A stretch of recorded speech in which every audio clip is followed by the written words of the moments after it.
Opportunity at the belt, but once again, we so blessed to fight him. We're giving you an opportunity. He got the belt. He got the belt. He got the belt. He did not come to. That's what you say. He did not come.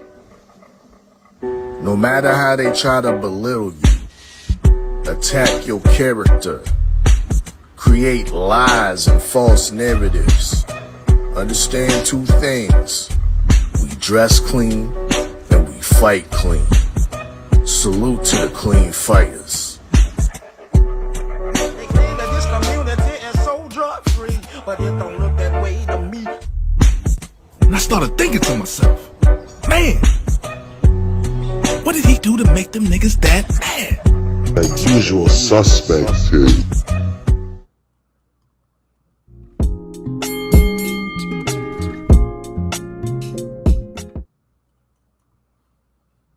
Salute, family. Blessings to you all. Blessings to you all. Yeah, man.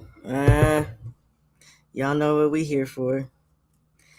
And I hate to talk about what everybody's talking about, but good Lord. Yeah, we got to talk about this. That's not really surprised, though. Not really surprised, man. How are y'all doing? How are y'all doing? Yes, I'm talking about he who shall not be named on my channel tonight, man. What the hell? Again, though, I don't really feel like I'm surprised. Copy this. And you guys already know how I do this. Yeah. See, we get a little J going in the back again. Instrumental. Anyway. Man, hey TD, good live earlier. I was doing my information pull for this BS. So yeah, what exactly is going on, man?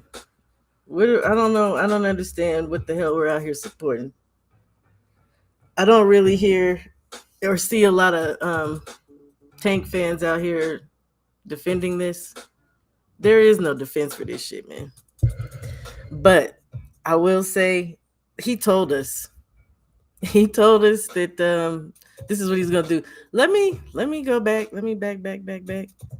DP Rocker, how you doing, family? How you doing? Powerhouse Watson. Shalom, Aki. Shalom to you, brother. My young bro. 503. What's going on, Lion? What's going on, family? Beautiful Tay Tay. Tay Tay. Hey, Sunshine. How you doing? How you doing? Hey, Five. How are you? Blessings. Good afternoon, Shower. How you doing? It's afternoon. Oh, look. I mean, well, good evening. My bad. Man, It's I'm been one all of them right. type of days. My I bad. know. I'm just in a little whirlwind because I'm like, what the hell are we doing, man? Hey, TD. I just spoke to you, but hey again. Hey, Just do. I still need to go back. Because I heard that you just yeah. Gotta go back and listen to Just Do for today because I know he went in. So how are you though? Otherwise, besides the news. Nah, man. My day been actually cool. Like long work day though. You know what I'm saying? I worked about a good almost 13 hours, so I got Ooh, off. yeah. I got off a little late. Then I had to go pick my son up from practice and stuff, and I stopped by my dad's for a little minute. And it's been a whirlwind, man. I thought we was gonna do the show tonight. I was trying to get Red to do the show, but he's still on vacation. So Oh, um okay. yeah. I I told him expected. Great. I told him I say, bro, you ain't really missing nothing besides this Tank Davis stuff. So you know what I'm saying? I'm sure he's gonna go in. Yeah. Mm, he gonna go in. So yeah, that's what I was saying. I'm not surprised because he did say this after his last let me get my screen share stuff together. He said this after his last fight, in the post press conference. I think people just didn't really take him seriously, but I kind of did. Hmm. So let me Yeah. start there because you got to start somewhere. Yeah, it's a lot of outrage on the internet, and it's understandable. But honestly, I'm not really too overly shocked. I'm not shocked either. I'm not. That's why I say I'm not surprised. Let me play Yeah. this little clip for the people. Don't mind this little picture that's about to be up here, yeah. Cause I might get to that stuff later, and then I might not, cause it's not really a big deal. But this we gonna play this. We gonna play this right here. Here we go. Tank, I just wanted to ask earlier, you said, hopefully you can get the rematch with Lamont next, but everybody looks at you as the face of boxing and as somebody who calls the shots. Do you want that rematch next? And if so, how likely it is that we're to see that fight happen again this year? Yeah. I'm not sure, bro. I'm definitely not sure. But I hope you guys can hear this. before, nah, it probably won't be this year. Is that the one you want next? It's definitely the one I want next, but it's not gonna be next. So there you have it, right there. First off, he said it ain't gonna be. It ain't gonna be next. Shout out to Fight Hype using that content. It was hard tracking down a lot of this stuff because Tank be all over the place. He says a lot of stuff. Hmm. So Yeah. at one point he even said that he said they said, well, who's it gonna be? And they said somebody that was in my dressing room. Right. No, we knew who the only person. Well, we found out like the next day or later that night. So there was only one person in his freaking dressing room, and that was Yeah. Jake Paul. Everybody thought it was Shakur, but it was Jake Paul. It was freaking Jake Paul, man. Yeah. Yeah. So here we are with this ish. It's an old saying that people say, man. When somebody shows you who they are, bro, you gotta believe them. Believe him. You gotta believe Absolutely. them, man. It's not hard. Like Tank been saying this for a while. Like he does not care about legacy. He don't care. Oh yeah. We And know and that. and a lot of Tank fans be saying, "Oh, they be hating on Tank and they Devin Haney fanboys and they Shakur Stevenson fanboys and Nash Brian Norman fan." Like, bro, no, bro. We just real boxing fans and we see it for what it is. I don't listen. I don't knock Tank for you know going to go get his bag, but bro, it's so many other good fights out there for you, man, and you just don't want to do it. I don't knock him for wanting to get the bag, but I do knock him for this. Um, because I've been saying for a long time, I feel like Tank has been very insecure and unsure of himself. I mean, and that goes back to way back to Pedraza, I thought, because he always is talking about somebody's trying to set him up, which I always thought was kind of weird because I'm like, dude, you can fucking fight. So what are we talking about? A setup. You're a prize fighter. You get paid to fight, right? What disturbed me, I think, for a long time is that he had that WBA regular belt, right? 4 years. For 4 years, Tank sat on that belt, and he had like, the belt is not required to have a mandatory, but he did have one mandatory, and that was Gamboa. But he just sat there. He was content to. I mean, that should have told everybody everything they need to know. Devin came up there and got the super over him. He never tried to fight him. Never tried to fight Loma, Tio. No, I mean we could just start. We could keep naming names. Mr. Look, Garrett called him out. the main three guys that people wanted to see him fight was, of course, Devin Haney, Lomachenko, Teofimo. Then was it? Yeah, salute, bro. And Shakur just got to 135. Mm-hmm. So now everybody was saying Shakur. Those are really the four fights that you needed to be in.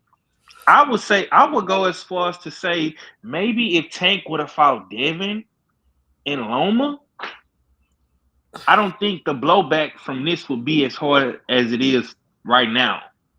You know? Look, if he had fought Loma, if he had fought Tio, if he Yeah. had fought anybody that we considered, and the one we did not want, I didn't want, and if I said for the longest time, I ain't gonna watch that damn fight, was Ryan. I'm like, he's not one of the four king. He ain't no king to me. These three dudes never even, except for Devin, Shakur and Tank, they never really proved themselves. Well, Shakur did, but at a lower, the lower class, he was a champion. So I give him that Mhm. credit. But they ain't really proved themselves to be labeled the kings like the original four kings were. So that's all my thing was. I just had an issue.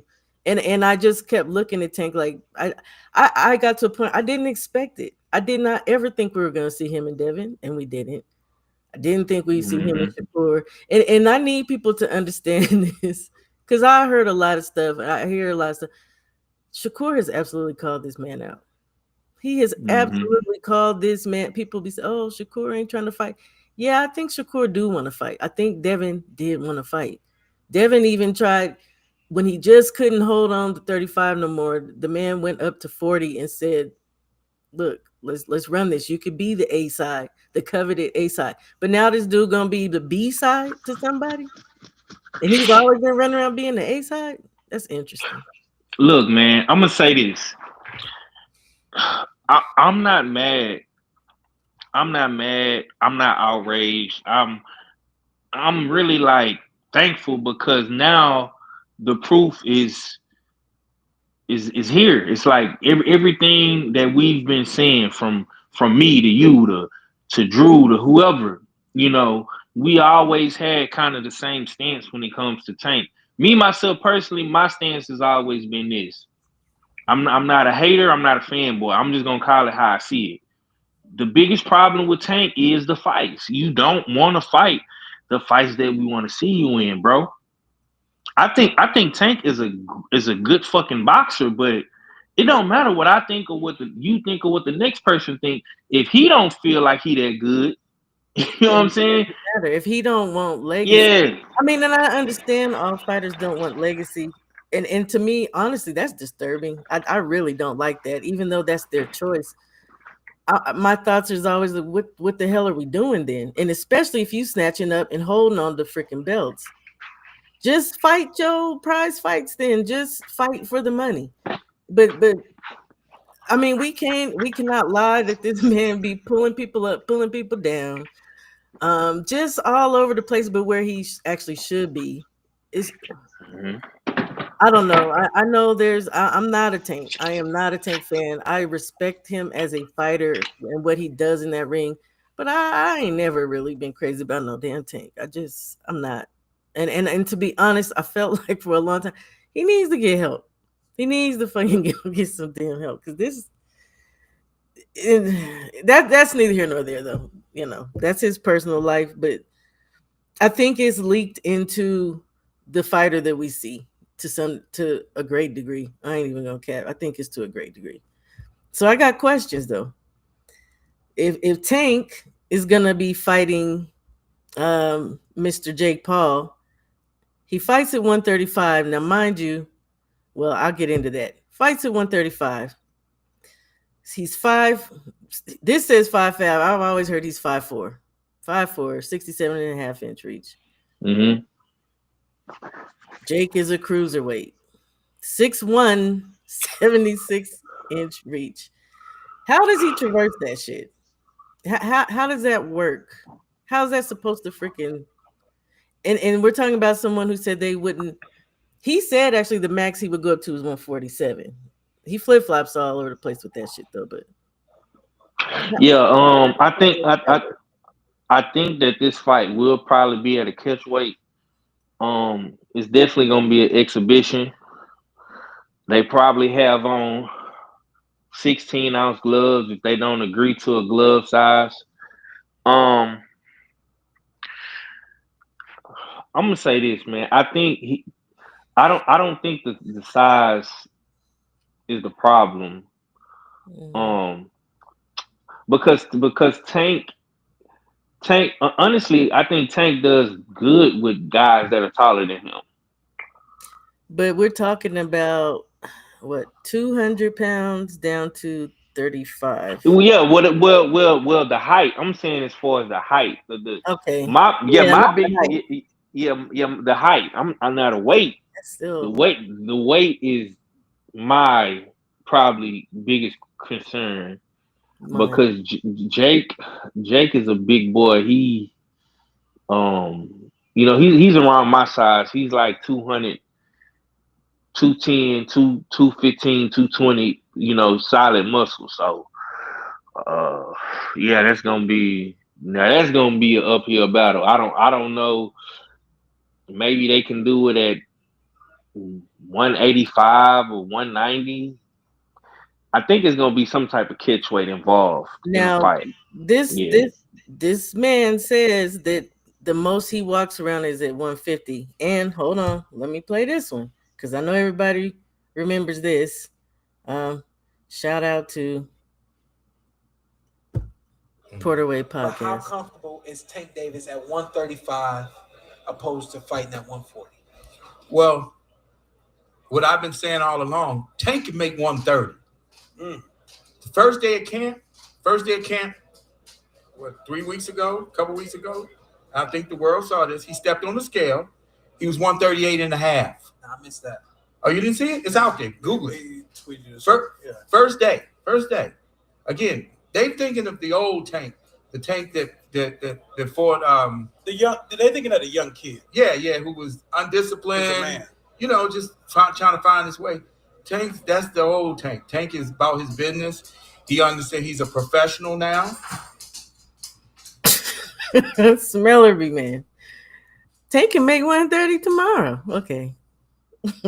So and I got more. Look, I got a lot more. I got a lot more. Tank is again said that himself. 130, 135. I don't want to fight at 140 because I'm not comfortable. So Yeah, now, but then that's he it. said he fight Pacquiao for 47. So again, it's just, but you wouldn't fight Devin at 144. So I'm like, what the hell, dude? Uh, Hypocrite. Hypocrite. He contradict the shit out of himself now. And I mean, he's gonna get flamed either way it goes. oh, He gonna everybody. get flamed. Yeah, he gonna get flamed either way it goes. So yeah, that would be my biggest concern is the weight. Maybe Jake can come in under 200 pounds. Um, Let me look at his box record real quick because I'm yeah, the lowest Jake Paul has came in at. I mean, again, he's a big guy. I don't think we're talking about again a man, and look, I got some more who says he's never bust 150. So it's like, what are we talking about here? What are we talking about here? Oh, hold on, that's the wrong little deal. So, and another thing that you spoke to that is bothersome for me, geez, it just flew right out my brain too. It'll come back to me.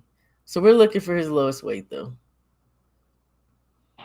yeah. His lowest is probably like 185, 190. 180 at 183 and a quarter. Yeah, see what I'm saying? I know, like, That was against yeah, Tommy Fury. yeah, like yeah, bro, like he's His I don't know, last sis. I don't know, sis. his It's last five fights were at least 200. Hell, Mike Tyson, that's what it was. It was about the fact that you said it's an exhibition fight, right? But yeah. what the hell did he do to Mike Tyson? What did he do to Mike Tyson? Who Jake? Oh yeah, Jake didn't do nothing with Mike Tyson. He No, just I went. mean, as far as it being an exhibition, and then it turned into a fight where now Mike has 7 losses instead of 6. It went on their record, but it was not supposed to initially. But then all of a sudden it changed, and I was already. I'm not a fan of Jake Paul. I don't watch Jake Paul's fights. Even if I watch the card, I will not watch the fights where he fights. The only one I've watched is Tommy Fury. I think he's not a real fighter. So I don't have no respect for Jake Paul. I respect him as a promoter. But he did that to Mike Tyson. He turned that into a legit fight. And it went on as a loss. And he lost to freaking Jake Paul on record. It's not an exhibition. Yeah. I think they will have to work through the politics with the commission to get the fight actually sanctioned. Mm-hmm. And they in Georgia, so I have not known Georgia to be real strict. It ain't like New York or Vegas. So I mean, they gonna figure it out, man. They gonna figure it out because now it's a lot. It's definitely a lot of money on the line. The ticket, the tickets for this fight is gonna be crazy. This is Atlanta. I mean, we all was in Atlanta last year. Like, Look, Atlanta is fiending for I don't know if a big fight. I don't know if they're feeling for this because I seen people in some comment section talk about I hope why is this in Atlanta? I hope that Atlanta shuts down so they can't have it. That's just people reacting, overreacting to this shit, man. When it's November and this is like right. No, I think they said November the 15th or 16th or something like that. This is around Thanksgiving time. Yeah. This is good marketing, man. Like listen, this fight is gonna be bigger than the Mike Tyson fight. I'm telling you, because Tank and Jake coming together is gonna be. Look at the damn picture. They make it. It looks like a little toddler. But see, the thing with that is, like I said, Tank does well fighting bigger dudes. He's always done well fighting, punching up. Tank to me, he does better punching up. And I know that Jake is gonna be he's gonna be able to get hit with body shots. So 503 line. And yes, and we've heard about Tank knocking out heavy, damn near heavyweights, whatever. But you know what? It is gonna sell. You're right, and so is Rodney. It's gonna sell. But nah, man, I'm not supporting that shit. I'm not paying for this shit. Well, it's it's on going to be on Netflix. Netflix. It's on Netflix. You don't have to pay. You're not gonna have to pay, Shower. God. I have to pay attention. I ain't giving it that for real. I'll watch the undercard. Man, you're gonna watch this, man. You're going to be you're going to want to see what's going to happen with the shit I show. really don't, because we're talking on a normal without any catch, a 65-pound difference. I don't give a damn what this man does in sparring with headgear on and all that. This is not that. This is not that. Man, Tank is going to beat Jake Paul's ass. I'm telling you. This is gonna be the easiest money he's ever got in his life. And they talking this 100 million, right? This is like he's gonna wipe the floor with Jake Paul, man. Like, but once again, I'm not mad at Jake Paul because Jake Paul has came into the game within 5 years, mind you, and he has gotten one of the faces of boxing to fight him. That's always been his goal. Who? Mike Tyson? No. Jake Paul. His guy said the face of boxing. Oh, you mean Tank? Yeah. Jake Paul. Listen, man. Jake Paul has came into the game. Who was he calling out at first? He was calling out Floyd Mayweather. Then it went from Floyd. His brother ended up fighting Floyd. His brother fought him, and that was a shame. Then it went from Floyd to Canelo. He almost got Canelo. Almost got it until Turkey came through with that crazy bag. You know what I'm saying? Then it was AJ. The only reason AJ skipped out of that because I think he would have knocked him out for sure. And the reality is Tank is gonna do it with AJ either. But I'm gonna tell you though, the only reason why they couldn't come to an agreement with Anthony Joshua is because of the networks. They wanted that fight They wanted that fight on the Zone, and Jake no wanted it on Netflix. So technically, Tank is the third option. But no, we got to remember he was talking Tank before there was ever AJ. KG, you didn't hear what I just said. I just said that I will watch his cards and I will totally not watch his fight. I turn that shit off. I could get up and walk away. I didn't watch that Mike Tyson. I watched like round 1 and I was like, I can't do this. I can't, because I cannot stand when these people be calling out old retired fighters, specific people calling out our old retired fighters and wanting to fight him, and then what the hell he did to make that shit a legit fight and not an exhibition. Well, he's fighting a real prime boxer now, so it's no excuse for you not to watch it.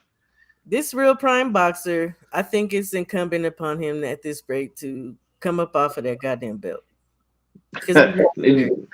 Listen, man, the WBA ain't finna do shit to Tank. I didn't say what they did. I said he needs to, and he needs to go on with himself, because he already said he ain't fighting no more after a year. It's almost a year. You clearly have no intention of fighting Lamont, and this is why I said last night, Lamont should have been moved on. Lamont should have been went and fought somebody else or start setting up something. We just watched, and I don't really give a shit again about Tank's private life, but we saw what was happening. At that point right there, Lamont should have been like, all right, he going to be tied up. Let me go get my money. Yeah, but at the same time, him waiting around for Tank shows you that he wanted that fight and he wanted that opportunity again. So that's why he stood on the sideline and waited. And I know he did, but you know what? There's nothing Yeah. that stops him from having a fight in between and then fighting Tank. Nothing. Nothing. Yeah, well, he ain't got no choice Everything now. should not stop for fucking Tank Davis. He exactly. He don't have a point, choice now because they were originally supposed to fight. What I guess it was in August, huh? The rematch. Yeah, it was supposed Yeah, to. It was supposed to be. What this is? It was supposed to be last week on the 16th. on the Yeah. 16th. Yeah. So Hmm. I don't know. Yeah, I really believe at this point. Again, kudos to him, more power to him. Get your bag, get your money, but just like drop the fucking belt. That's all I'm saying. He could have fought anybody. You could have fought Lamont. You could have fought Murataya. I mean, any of these dudes would be available, except for only one that was the IBF is the only one that's in limbo until November 22nd. But it's like this is some bull. I'm not really trying to watch it. I know y'all say that. Oh, no. I don't like Jake Paul. I really don't. I don't like him like that. Let me see. Hey, Coach 67. How are you, family? So, hey, Teach. I don't know how I missed you right above. Do you think the PBC owes month money for what Lamont money? You asking a real crazy question right there, and we really, Nah, they don't. They don't owe Lamont shit. I think it's crazy because of this. We always hear that they still back paying people any goddamn way. So I don't see them just giving him no money. No, I don't think so either. Though Lamont should have went on with himself, and then like I said, it's just it was bothering me anyway that Lamont's out here talking about he want to fight everybody, but when somebody who wanted some smoke, it was like, yeah, we could get active right whenever. Then all of a sudden you don't want to fight Mr. Gary, but why?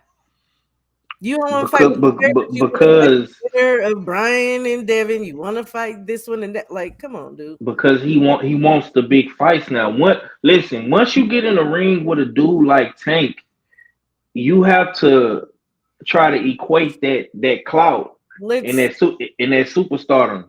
Him So him him wait, him. it's not a Huh? big fight for the DMV area. That's not a big fight for the DMV area. Yes, it is. It Of course it is. But in his mind, he want the big names. But then he said he'll go back down. Well, he did. Okay, he did say he wants the big names or for like the titles and stuff. So he'll go back down to 130 should he have to defend his belt, right? And if somebody big, I guess at 130, but is he gonna get as much money even going back down to 130 for a title defense or whatever? Like fighting fucking Mr. Gary, that's a big fight for their area. Then you can continue to fight whoever. It just don't make no sense that you would sit on your thumbs though and wait for around for Tank. Shakur said he'll fight him, but then how long would that take? That fight with Mr. Gary could probably be made easy, in my opinion. But I'm not sure about that. But that him and his father and his little brother work hand in hand with Pro. They could have had that fucking Pro, whatever. They could have did that. They could have did that. Five. That's just my opinion. Let me see what some of these people are saying. I gotta watch that. Oh, yeah, I gotta watch Just Dude's live from earlier because I know he went in. I thought he was fighting Shakur. You know what, Coach 67? I saw them talking about it and agreed to it, but we know how far that goes on the internet, right? Like Berlanga is the prime example of that. Let me see. I think he can double back to Mr. Gary Jr. after Shakur. He can. But is the Shakur thing a surefire thing? Hell, Tank could have fought Mr. Gary. Like shit. I'm just saying, dude. Like, Man, you love campaigning for Mr. Gary, but you got to realize, man, I'm not Mr. really trying Gary. to campaign for him. I'm just saying these things are feasible. These are attainable. These clearly this fight is attainable too, which is still outrageous to me. But Mr. Gary been on the sideline for a long time, man. all you want. Like But is he he a been on the willing, side. breathing, living with the pulse Yeah, opponent? I mean, of course, he's still living and he's still a factor out here, but I don't know how relevant he is. That's the thing. Like we gotta remember, like he just fought on the prelims. So Like, what? like Come they on, don't Five. listen. What I'm saying is, you got to put yourself in the mind of Lamont. Lamont just came off His biggest arguably payday. his biggest. And it Not raised on the celebrity star. I know. right. So why would him fighting Gary is bringing Gary up? You know what? He trying to fight somebody that's above him. You know That's what? why. Yeah. Go ahead. I don't like that talk. With the fighters of old was gonna fight. They didn't give a damn about that. They was gonna fight.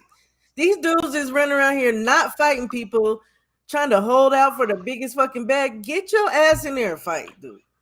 This is bullshit. Five. You got. Listen. I feel your frustration. I feel it. I'm with you, but No, you making excuses, man. I'm not making excuses. I'm not making excuses. You just making it seem like it's just that easy for these dudes to get in the ring and fight. But it is in retrospect, yeah, it is easy when we talking about it. But the business got to make sense. And the business for Lamont is it's Tank or somebody damn near on the level of Tank. Shakur Stevenson. He gonna bring a lot of eyes to a fight. Teofimo, he gonna bring a lot of eyes to the fight. Devin Haney is gonna bring a lot of eyes to the fight. But he ain't trying to fight. He ain't trying to. Well, maybe they're not trying to fight him because ain't nobody calling Lamont Roach's name. Teacher's got a point here though too, and I did consider that Teach. Wasn't Shakur's not so you're supposed to come back, right? Until he makes sure his hands are healed or something like that, right? Yeah, Shakur just did an interview today and said that Teofimo and Lamont are his top two guys who he trying to get in the ring with.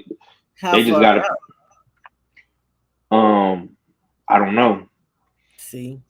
I don't know. I don't know. Wait around. So we're gonna wait around for Shakur to look. I just ain't with it. Five. I ain't with it. Could be. Well. I think we're gonna find something out real soon because I believe Shakur is going to re-eye with Crawford and his team. So he might be going down there to meet with Eddie and Turk to see what the next move is. So you got to figure the business out. I'm thinking about it. My mind. You're coming at it from a straight pure boxing fan's point of view. I'm coming at it from the business side. And I'm leaning in towards my boxing fan side as well too, but in the business of the shit, it's just like Tank Davis wants the money. Jake Paul wants a big name. That's really just what it is. We've already know that Tank don't want to fight the legacy fights. He only care about the bag. Lamont is trying to get the big. He's trying to get the bag and the big names. Because if that was the case, Lamont would have, like you said, he would have went and fought a Gary Russell. He would have fought a O'Shaquie Foster. He could have fought a Cool Boy Steph. But you got to understand this too. When would he have fought O'Shaquie? Because O'Shaquie definitely was on the path, and so was Cool Boy. Like they wasn't talking nothing about. So they have to find the money. Lamont is a pro box fighter. He's on pro box. So they have to find the money for Lamont. And like what Teach was saying in the chat about owing him some money, bro. PBC don't owe him shit. He's not with the PBC.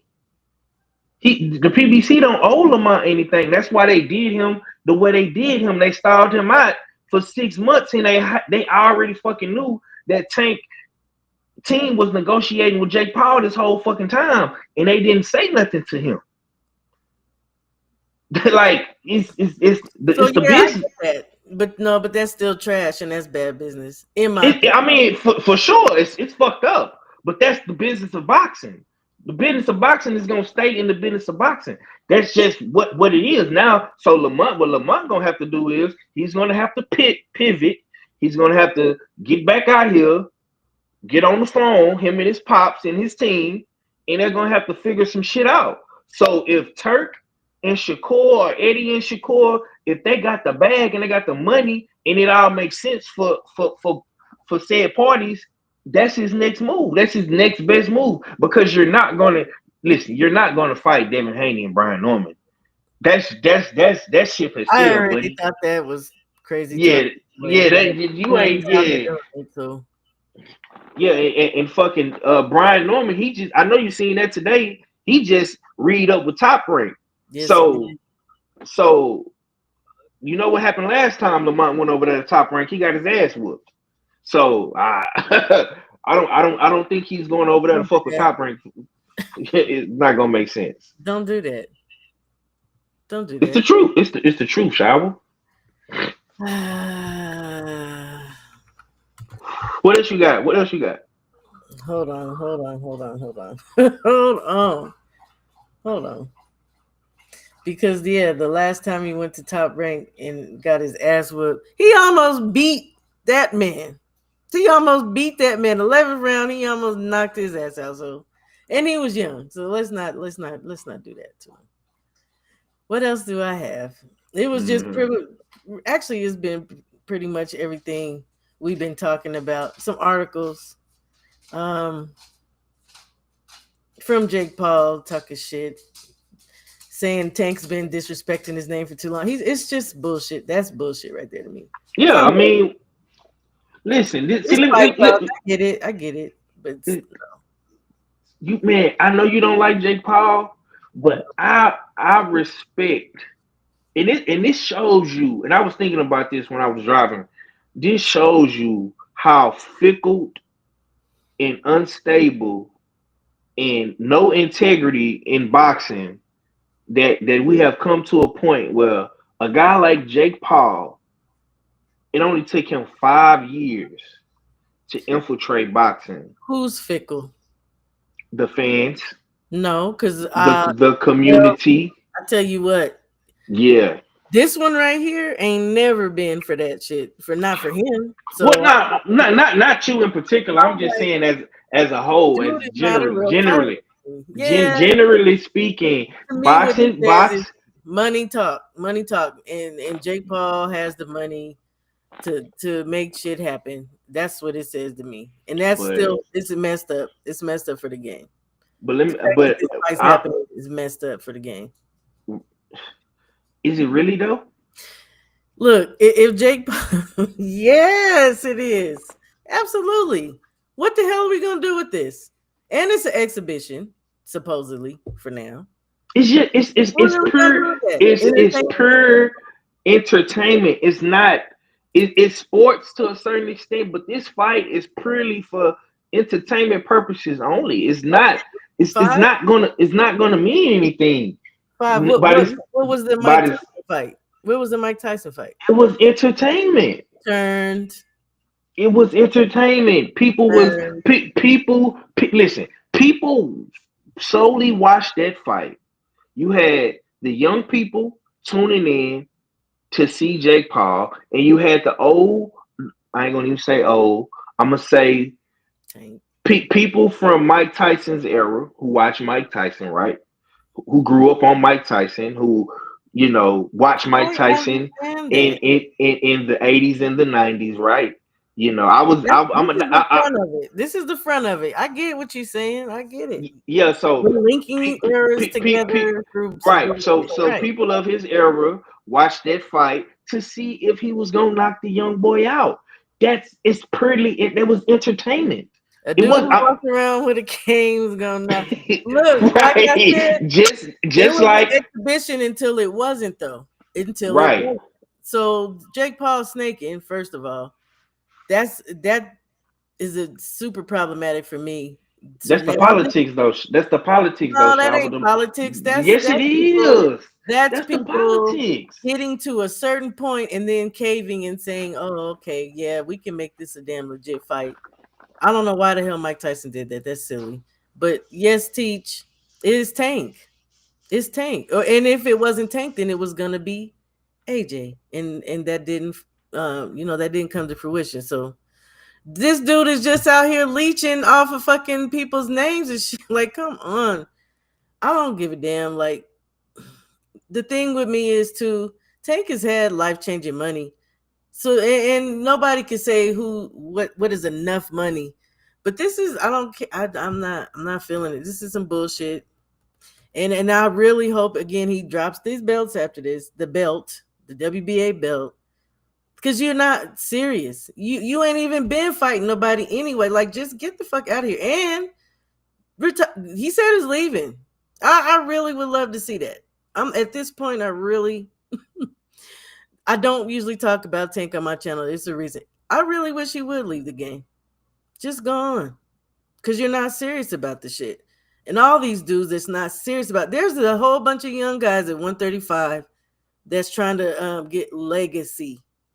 And this fucker standing on the belt. Tank Davis. Listen, Tank Davis had the privilege of skipping the line. Tank Davis does not have. Tank Davis did not have to go through the gauntlet like majority of those PBC fighters had to go through. He didn't have to go through the gauntlet like Earl Spence. He didn't have to go through the gauntlet like Mel Charlo. He didn't have to go through the gauntlet like Sean Porter or Deontay Wilder. He listen. He was Floyd's Mayweather prodigy son and Al Heyman's grandson. He didn't have to go through the pretty boy stage. He went straight to the Money May stage. He got built on Floyd Mayweather's undercards, and Floyd Mayweather made sure Tank Davis was match made correct, and they put him in there with guys that he could beat, and he has been following that blueprint from the beginning to the end. So when you talking about these young guys at 135, like a Abdullah Mason, a Floyd Schofield, a Cepeda, a Shakur, these guys are going to have to fight each other because they don't have the Floyd Money Mayweather hall pass to skip the line. Only Tank Davis could do that. I don't understand at this rate though why he's he's been built up to that point. So yeah, I do. Because Tank Davis got built into right. He's got built into being a pay-per-view star. He's one of the faces of boxing. I've always said you have multiple faces in boxing, and if you pay attention to what Jake Paul has been doing, Jake Paul has been trying to bait all of the faces of boxing. He went after Floyd. That didn't work. Got your hat, Floyd. Ha ha ha. Run off. He tried to bait Floyd. That didn't work. Came back, tried to bait Canelo. Almost had Canelo. That didn't work. Came back, tried to bait AJ.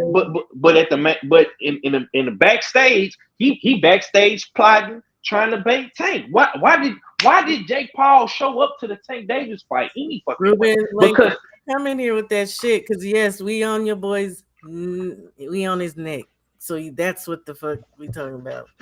Yeah, we talking about the fight, Rube. Come on in and come help me. Come on in and hear what we gotta say, my brother. He don't want to hear this shit. Ain't nobody about to be nice to Tank, man. You definitely not. You being mean to both of them, and I understand your frustration and why you're upset. I just don't like him. I don't like him. But Tank, this is disturbing because the dude is better than this. So what the fuck are we doing? That's how I feel about Tank. I actually think Tank is better than this, and it's really disturbing to me anyway. The people who've been fighting, and like you said, yeah, he's the face, so he's been able to just fight a bunch of motherfuckers that don't nobody give a shit about. Nobody cared about Hector Garcia. Like, what the fuck are we doing now? He needs to get out. He needs to get out. He needs to go on somewhere. Shit. I'm telling you right now, if Jake Paul don't get knocked out and he actually do good in a couple rounds, don't be surprised if they fight again. If him and Jake fight again. This is easy money. I know it is. This is easy money for Tank, man. Like, It is. But you talk about he gonna knock him. He gonna I knock think him. I think he's gonna knock Jake Paul the fuck out. But it's boxing. Anything can happen. Jake Paul might be in his bag. He might be training. He might take steroids. We don't fucking know what's gonna happen. Because if it's the exhibition, are they gonna be drug testing? Is Vada gonna get called up for the drug test? These are questions that we gotta ask. I'm just saying. I have no idea. You know what I'm saying? So hey man, listen, man. I love this shit. You know what I'm saying? Because I don't. it Not this. it shows you that all it takes is for you to have a little bit of money and a whole lot of clout.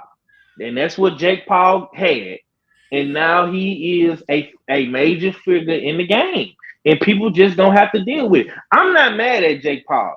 Jake Paul has done a lot of good for boxing. He's put women's boxing that you love so dearly. You make all these good videos and I breakdowns love about. boxing. I don't No, specifically no, love no, it. no. I know you do, but you have a infinity for the women's boxing, and Jake Paul has done good things for women's boxing. So I have, and I've gave him credit for that. I don't have like a super affinity for women's, but I have a love for all boxing. no. You do. But I know you I take might bring light to it because that was the you special right. color, but I give him credit for that.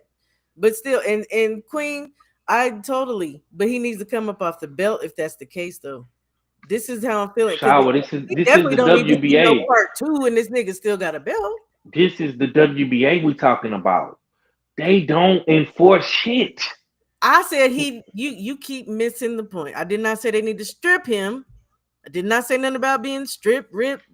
He needs to drop that motherfucker. Here's the email belt he didn't want in the first place, right? 4 years this nigga was a regular. He gets the email belt that he used to make fun of Devin about. He accepted it. He's been holding on to it for a year and some months. He needs to get up off that fucking The belt. Go only get a prize the fighter. only way my point for saying that is this: the only way that belt is gonna leave him is if he's stripped. When have Tank Davis ever Raggedy. gave That's up the making my belt? raggedy When man. have he ever gave up the belt without him being stripped for the motherfucker? And guess what? When he got stripped for it, he got it right back.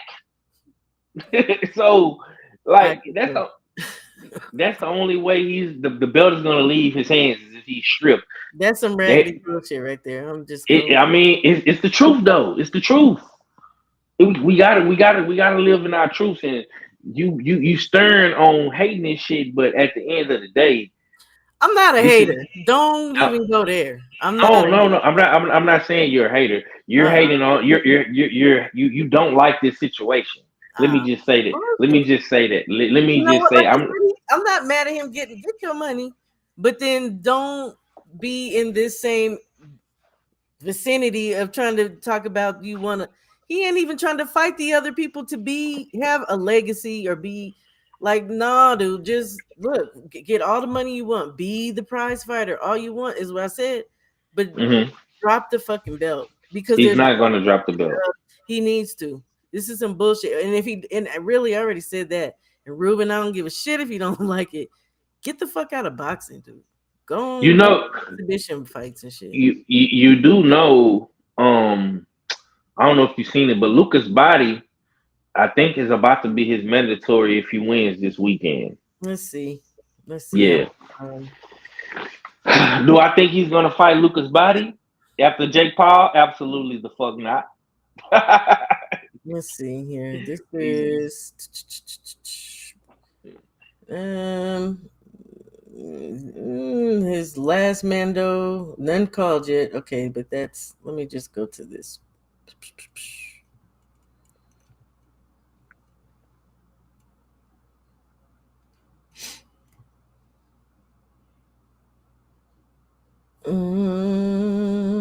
Floyd Schofield's already up under him. Andy Cruz, number 2. Body is gonna move up one spot to whoever this whoever Robbie is, Armando Robbie. Mm-hmm. And Makayo is above that. So I don't. He might fight Body because he sure ain't trying to fight Schofield or Andy Cruz. Right. Yeah, we're gonna see what happens, man. We're gonna see.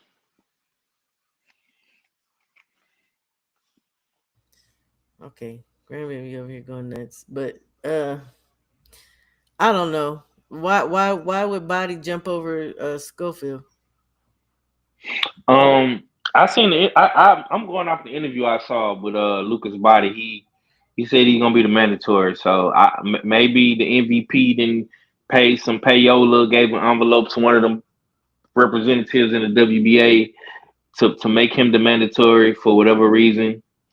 I don't fucking know, but that's what Lucas Body said today. It's, And Body is booty anyway for what the hell he did to H2O, not giving him. Why is it a baby moth in here disturbing me, man? yeah.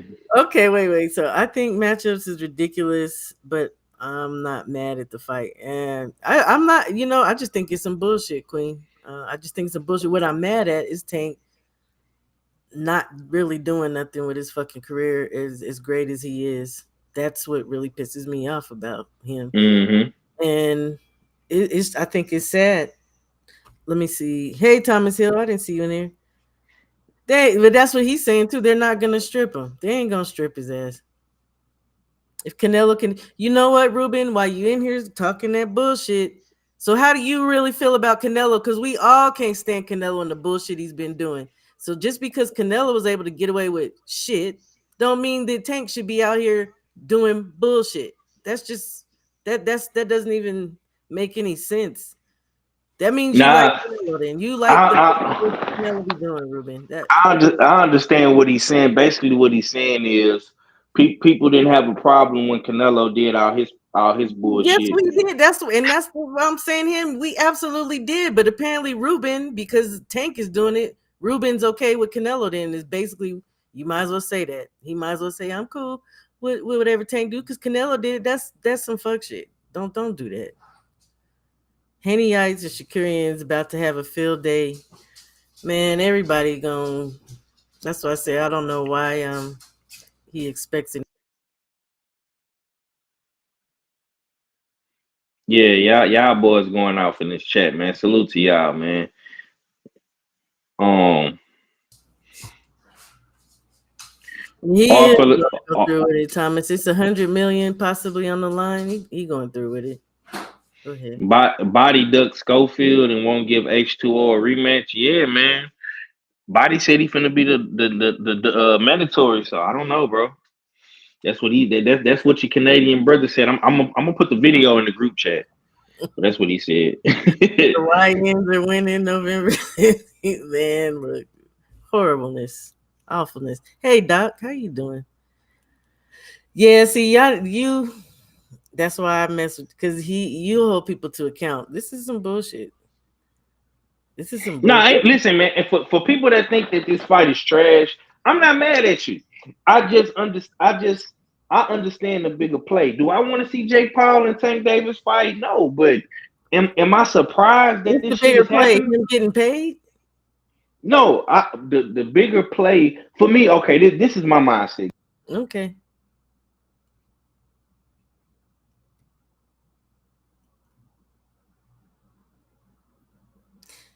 You went silent.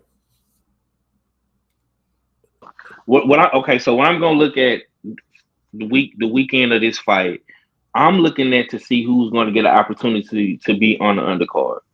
Who's going to get an opportunity to be able to get recognition or notice. That's what I'm looking at. That to me, that's the bigger play. I don't really care for the shit show circus of Tank Davis and Jake. I'm gonna watch it. I'm gonna talk about it, of course. I mean, it's content, but I want to see if Jake Paul is gonna give Alicia Baumgartner another opportunity, or Serrano, or Of course he you know will. what I- yeah, that's what I'm looking at. But he could have any card and do that. He can have any card and do that. This is self-serving for him, and at this point, it's going to be for Tank as well. They could throw any goddamn body up under the card, but then again, he got two cards this weekend. He got 2 cards this fucking weekend. So he can throw a MVP card any damn time he wants to. This is self-serving, and it's not. I don't see how this is good for boxing. Yeah, you can have some good fights on there. It's Meaningful good. fights on there. It's good for Hit their boxing pockets. because I'm gonna tell you why it's good for boxing. The bigger play is it's good for boxing because it's gonna bring more eyes to the sport. It's gonna bring more eyes to people that's fighting on the undercard. People are just reacting purely off of the main event with Tank and Jake, and I honestly don't really care about that fight. I want to see other people get opportunities. So the more eyes that you bring to the sport is overall it's going to be a better look for said sport. You know what? You clearly are optimist. You see the glass is half full. I I'm totally listen. get it. No, because you were out here like ta ta ta ta. You doing karate chops for Tank, man. That's how fed No, up I'm you are. karate chops You is out here wild, fighting for sis. Tank, man. I'm not fighting And for this it's not guy, like you're man. really fighting for Tank, but you fighting for this fight. Even though you say you don't like it, you keep trying to explain why it's okay and it's just the business. It's just some bullshit. Say it. Say it. You'll feel better. It is some bullshit. It's some bullshit. It's some bullshit. It is. But I'm not surprised about the bullshit. This is Tank. Listen, man. Tank Davis has been in the sport. He probably turned pro in 2015, 2014. He's been in the sport for a decade and haven't done shit. Shower, he haven't done nothing. You got Devin Haney out here being undisputed. Finna fight for a third division title. Shakur, third division title. Unified. Monster New Way, undisputed multiple times. Bam Bam Rodriguez, multi division champion. Like Usyk, undisputed twice. Like all these dudes is out here getting to it. And what has Tank done? He haven't done shit. Like, come I'm on. not arguing this. But You know what I'm I just saying? feel Like like it's Tank we you are talking for about. this. It's Tank Davis we're talking about here. This is It and, ain't and good. I and this is what I was saying about Canelo. Like Rube is trying to put Canelo into the pot, but truth be told, you really can't compare Canelo and Tank together because Canelo has been undisputed twice. Like Mm, mm, you can say all you want to, but it's the no, truth. I'm as in this is true. Yeah, I'm So hey, look, you can't really compare. You really can't compare. You know, AJ has fought the best in his okay. division. I, Minus so Deontay Wilder. what I say stands then. Tank is Yeah, not trying to do what we would like for him to do, considering that he is the fighter that I think he's a great fighter. Like you should be doing way more. Hey, Aunt, I see you over here shaking your head, so that's not a good sign. Let me say what's up to Stormy, Nakadis Mac, Kamara. Man, it's been some good GD. It's been some good comments in the chat. Ruben's going off.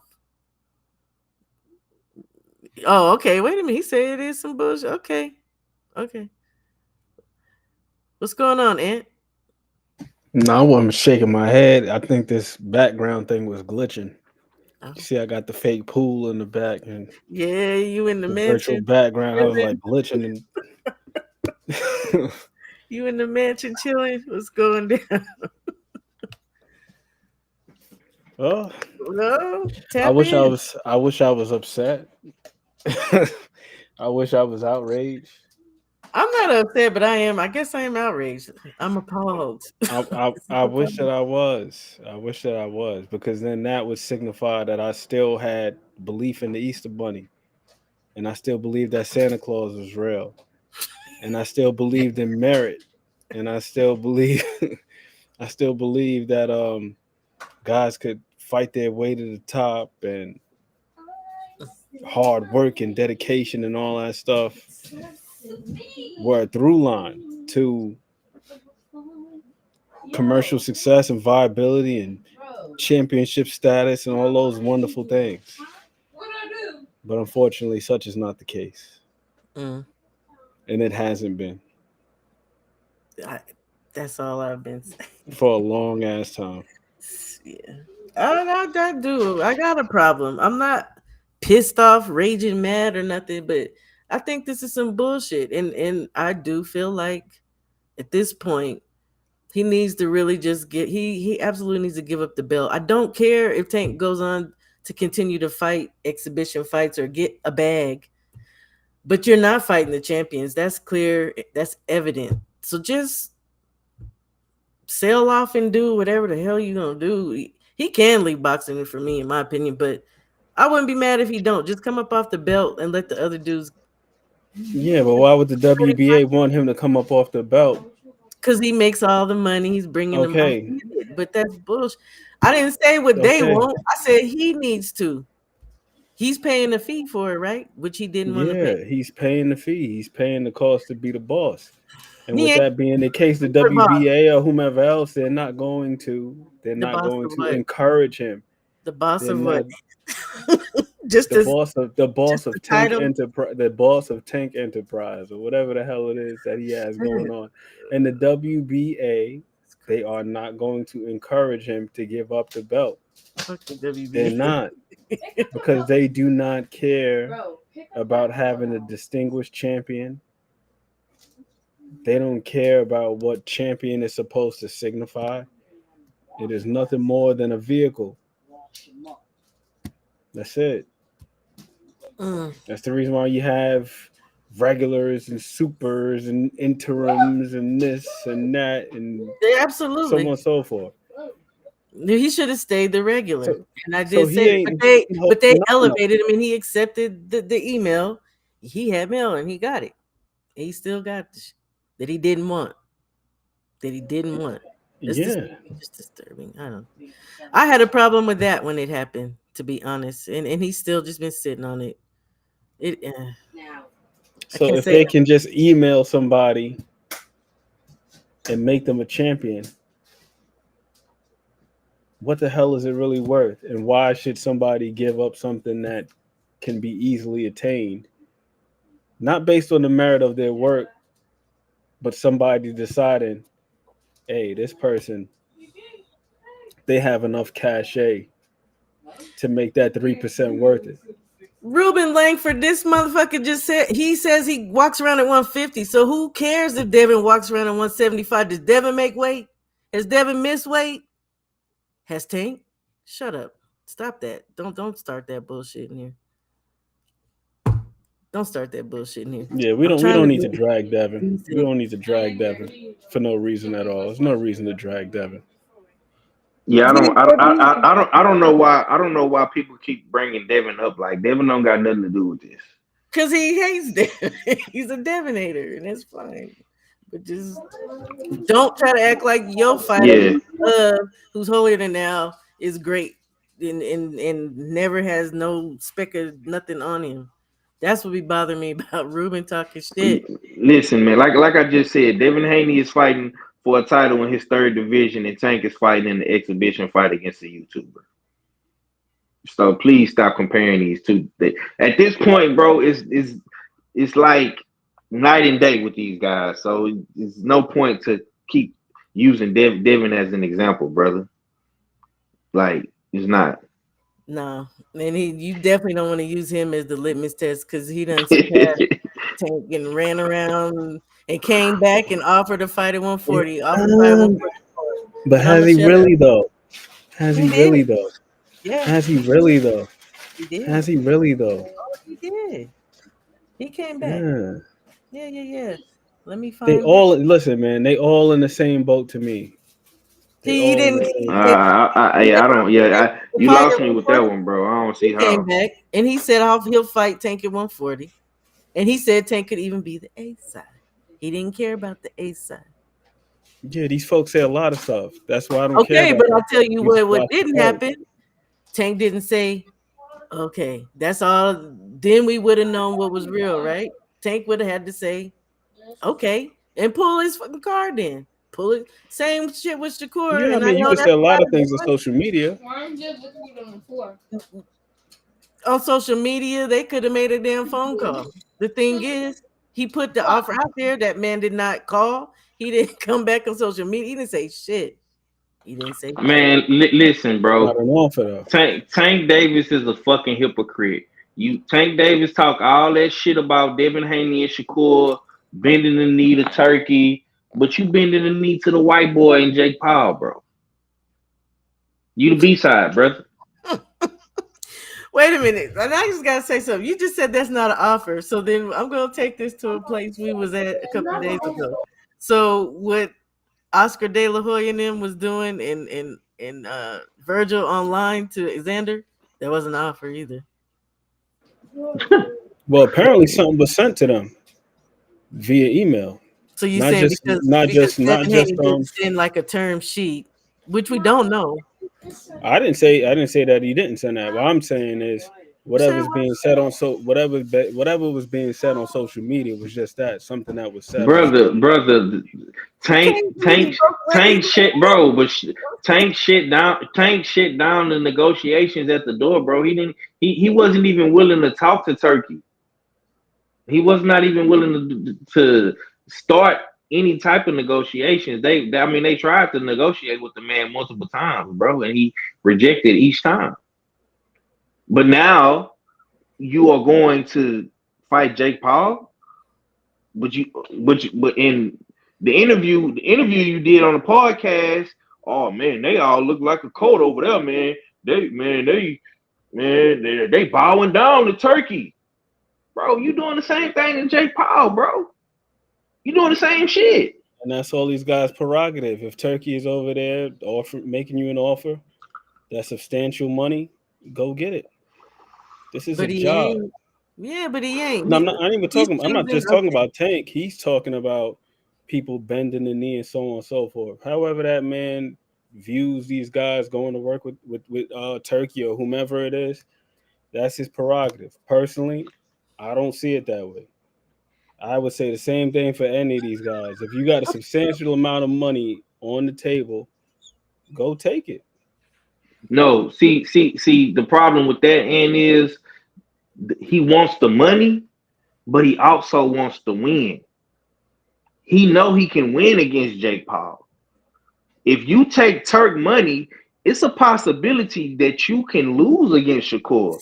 You can lose against Devin Haney. That's why he said, because I know Dev is Turk's guy, and I would have to knock Devin out to win.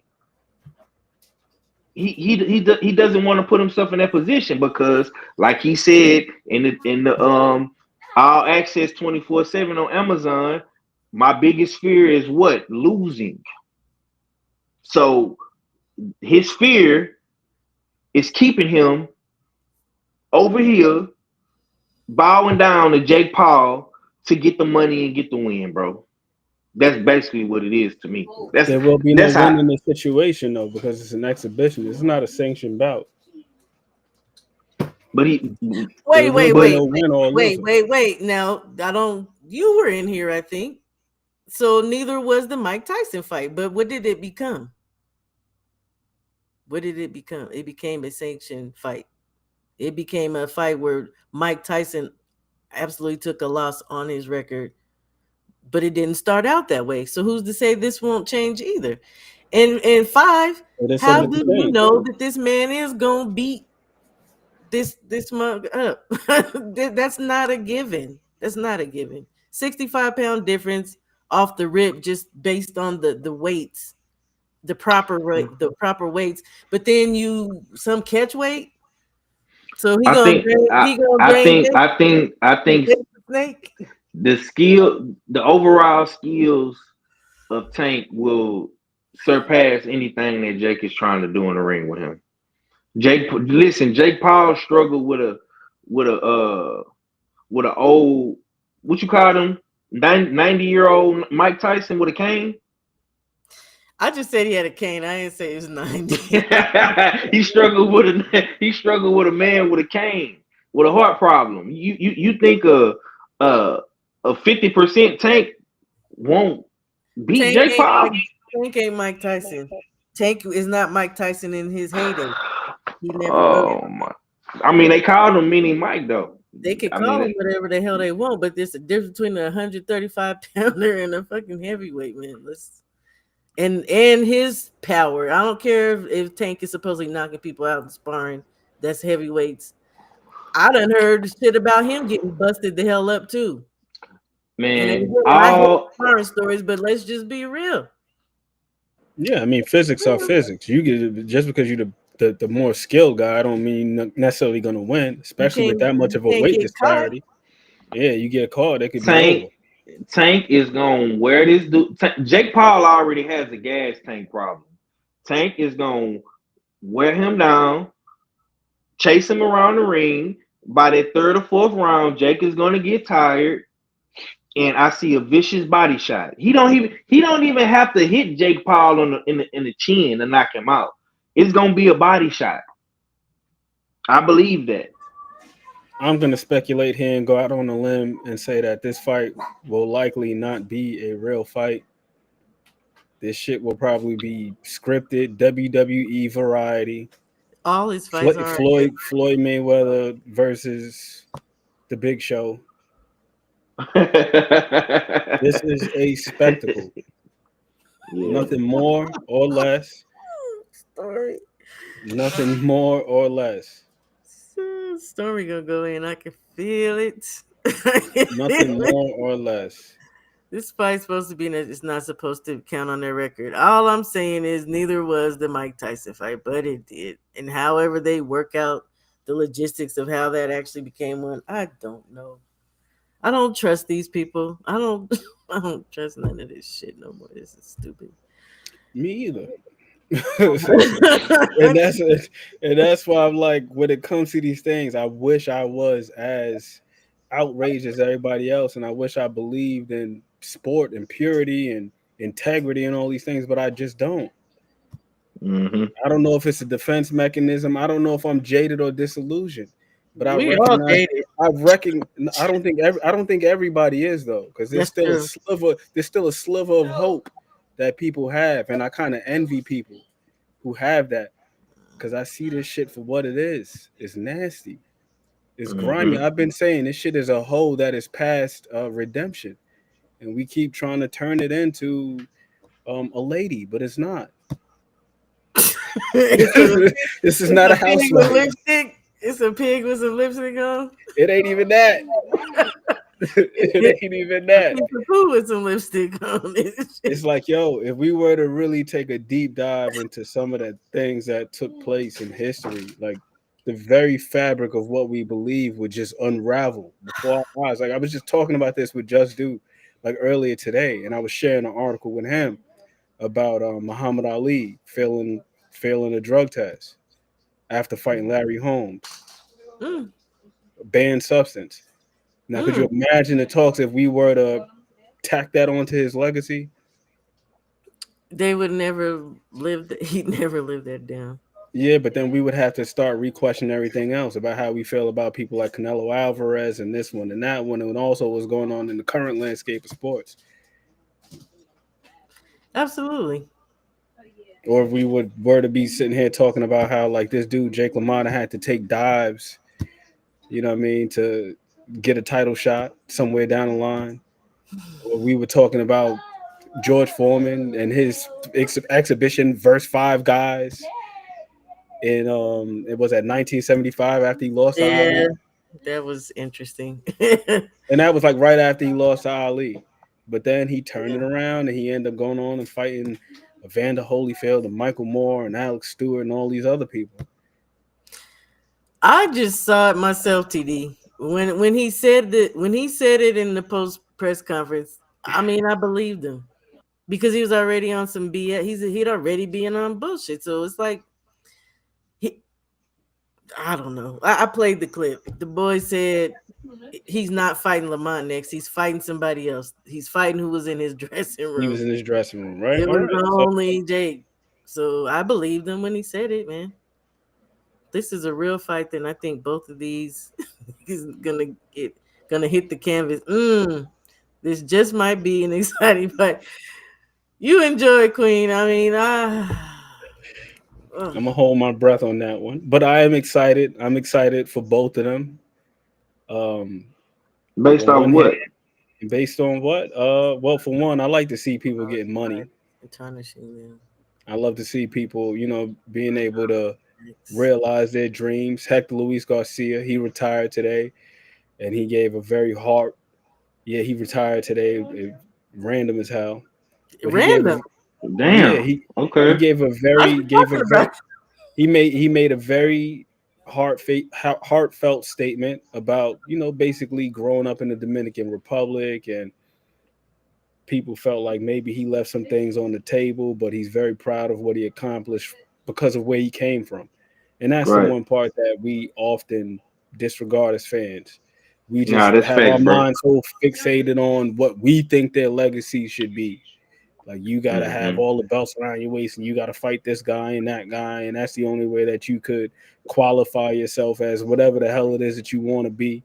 Forget about the vision that you have for yourself or everything that you fought for and this, that, and the third. But listen, man, all these folks that get in the ring, regardless of whatever their motivations are, I appreciate them for the fact that anytime you see them showing off their jewelry, or you see them at their kid's soccer game, or you see them helping the next generation of fighter, they bled for that shit.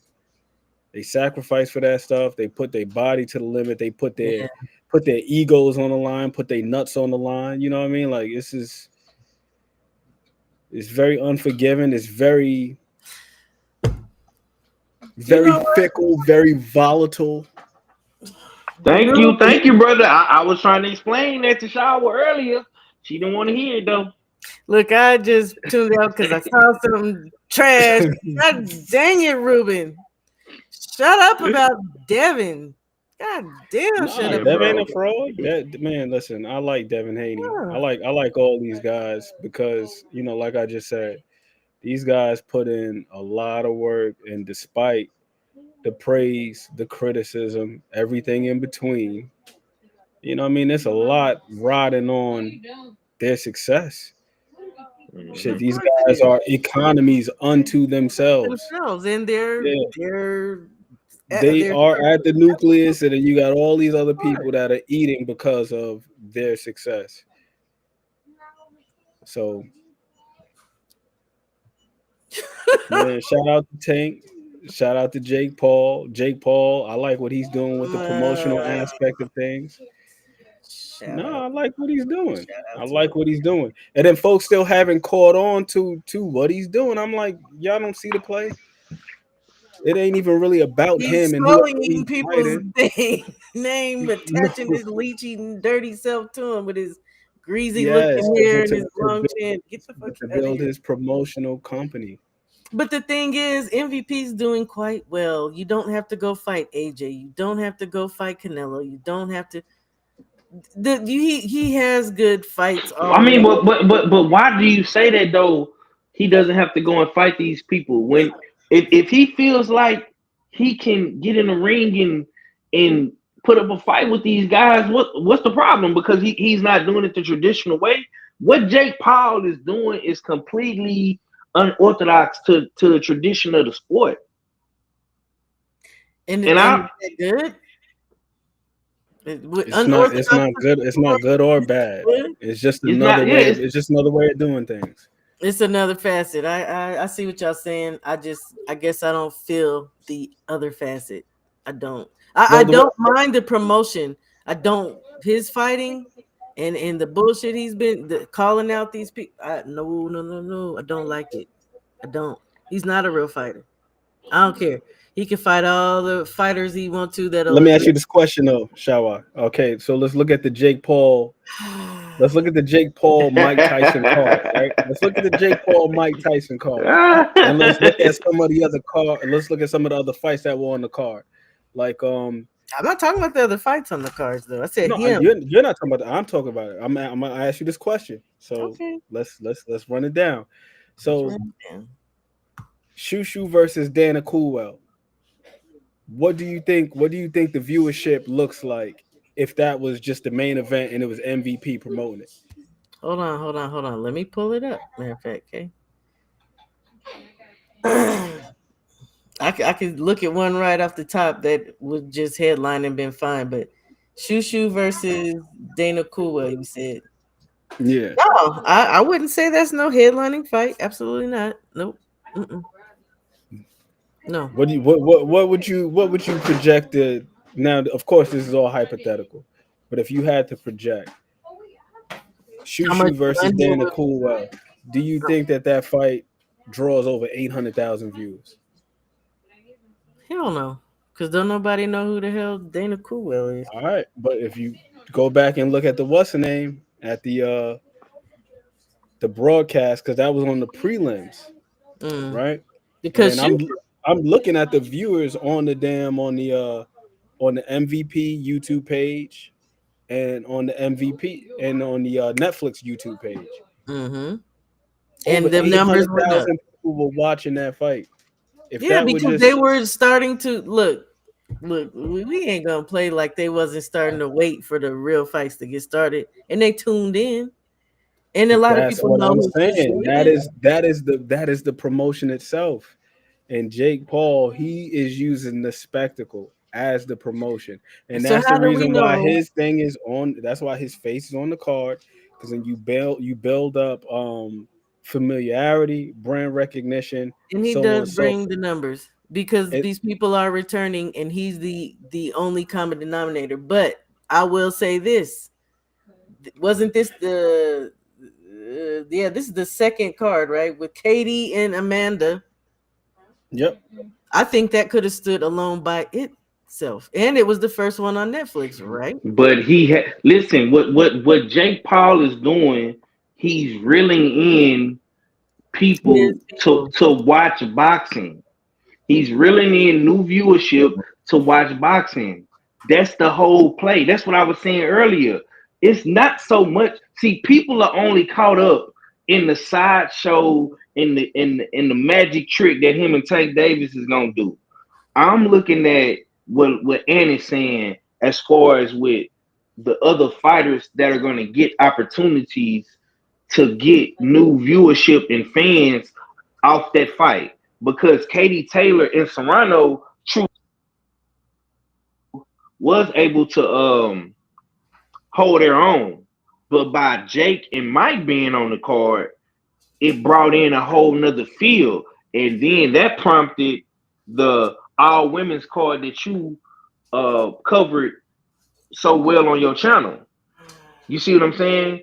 So it's It didn't creating. need that. It did the Katie and Serrano did not need this to prompt it. I'm gonna say that. I'm gonna stand on that one too. I But mean, yeah, also you said like it was a fight that brought two different eras of boxing together, right? Again, right.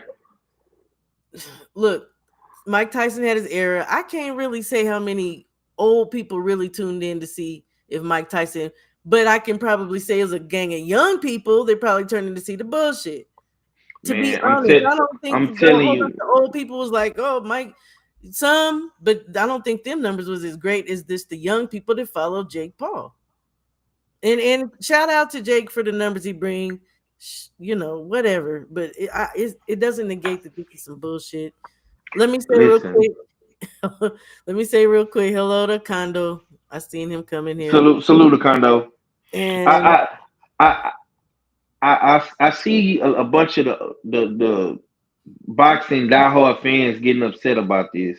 it's bullshit. Pe- it truly is bullshit, but in totality, it's gonna help the sport because the more people watching, the better. The more people watching, the better, and that's gonna.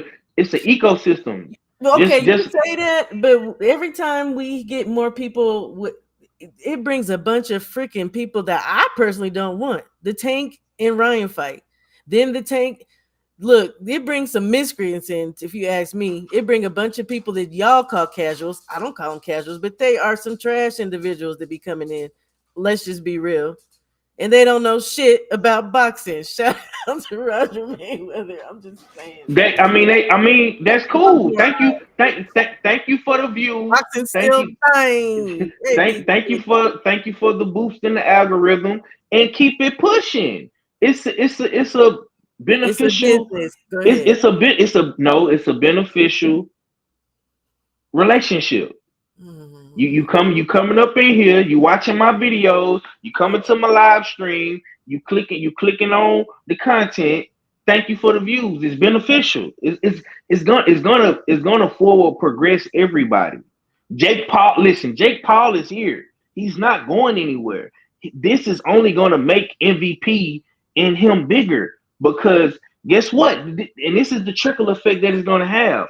If these other boxers that are going to be on the level of a Tank Davis, they're going to see this money that Tank Davis is making off of Jake Paul. And you know But what they're going how many people to gonna get a shot to fight a freaking Jake Paul and make that hold much money? hold on, It's not Shawa. realistic. But guess what? Guess what? It's going to be, it might not even be Jake Paul. It's going to be another internet sensation guy that's going to come. How far and few in between is it when people are making this great of money? Even when you go back to the Floyd, or you go back to the time when Tyson was fight, it's not like every other fight is making that money because Turkey is about to turn on that little.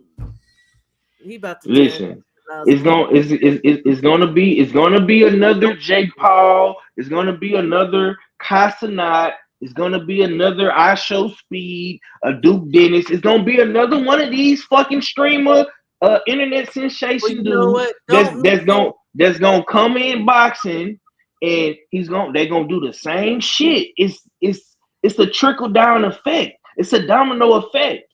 You It's know, gonna happen. I I'm don't. telling you. I'm just gonna say I'm here. I'm with Stormy.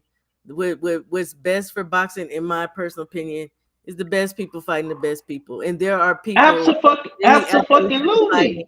And Queen, I hear you. The exposure is gonna be crazy, but again, who are we exposing this to? Who's coming in, and then are they really? Is it giving staying power to boxing? I don't think so. I don't think so. It's a shit show. But It's a guess shit. what? So Guess people what, are gonna Shawa? be That's expecting to see fucking circus acts like TD's talking about. They expect to see something that is not gonna it's be happening going. every time. It's Who's only winning a gonna whole be. bunch It's of only money. gonna listen, man. Boxing is all year round. It's no I seasons in know. boxing. So guess what? That's gonna happen that 1 week. And guess what? We're gonna be right back the very next week. We're gonna be watching Devin Haney, No, Brian Norman. We're there'll gonna be be some watching. weirdos that We're attach gonna be. themselves to the boxing. It's only for that one night. So it's cool. It's gonna have its moment, and we're gonna be moved on to the next one. But Gary fucking T, it's gonna be people that's gonna want to do the same thing that Tank Davis did. Oh, let me fight Jake Paul. Let me fight I Show Speed. Let me fight Casanat. Let me fight Duke Dennis. Can I get 100 million? Can I get 50 million? It's That's what's gonna happen because of the money. Wait a minute. Damn it. Look, didn't I tell you walking around? You just cannot get this boy off your brain, huh? He's just walking around in your head Oh like, man, he's still talking about Devin Haney. yes.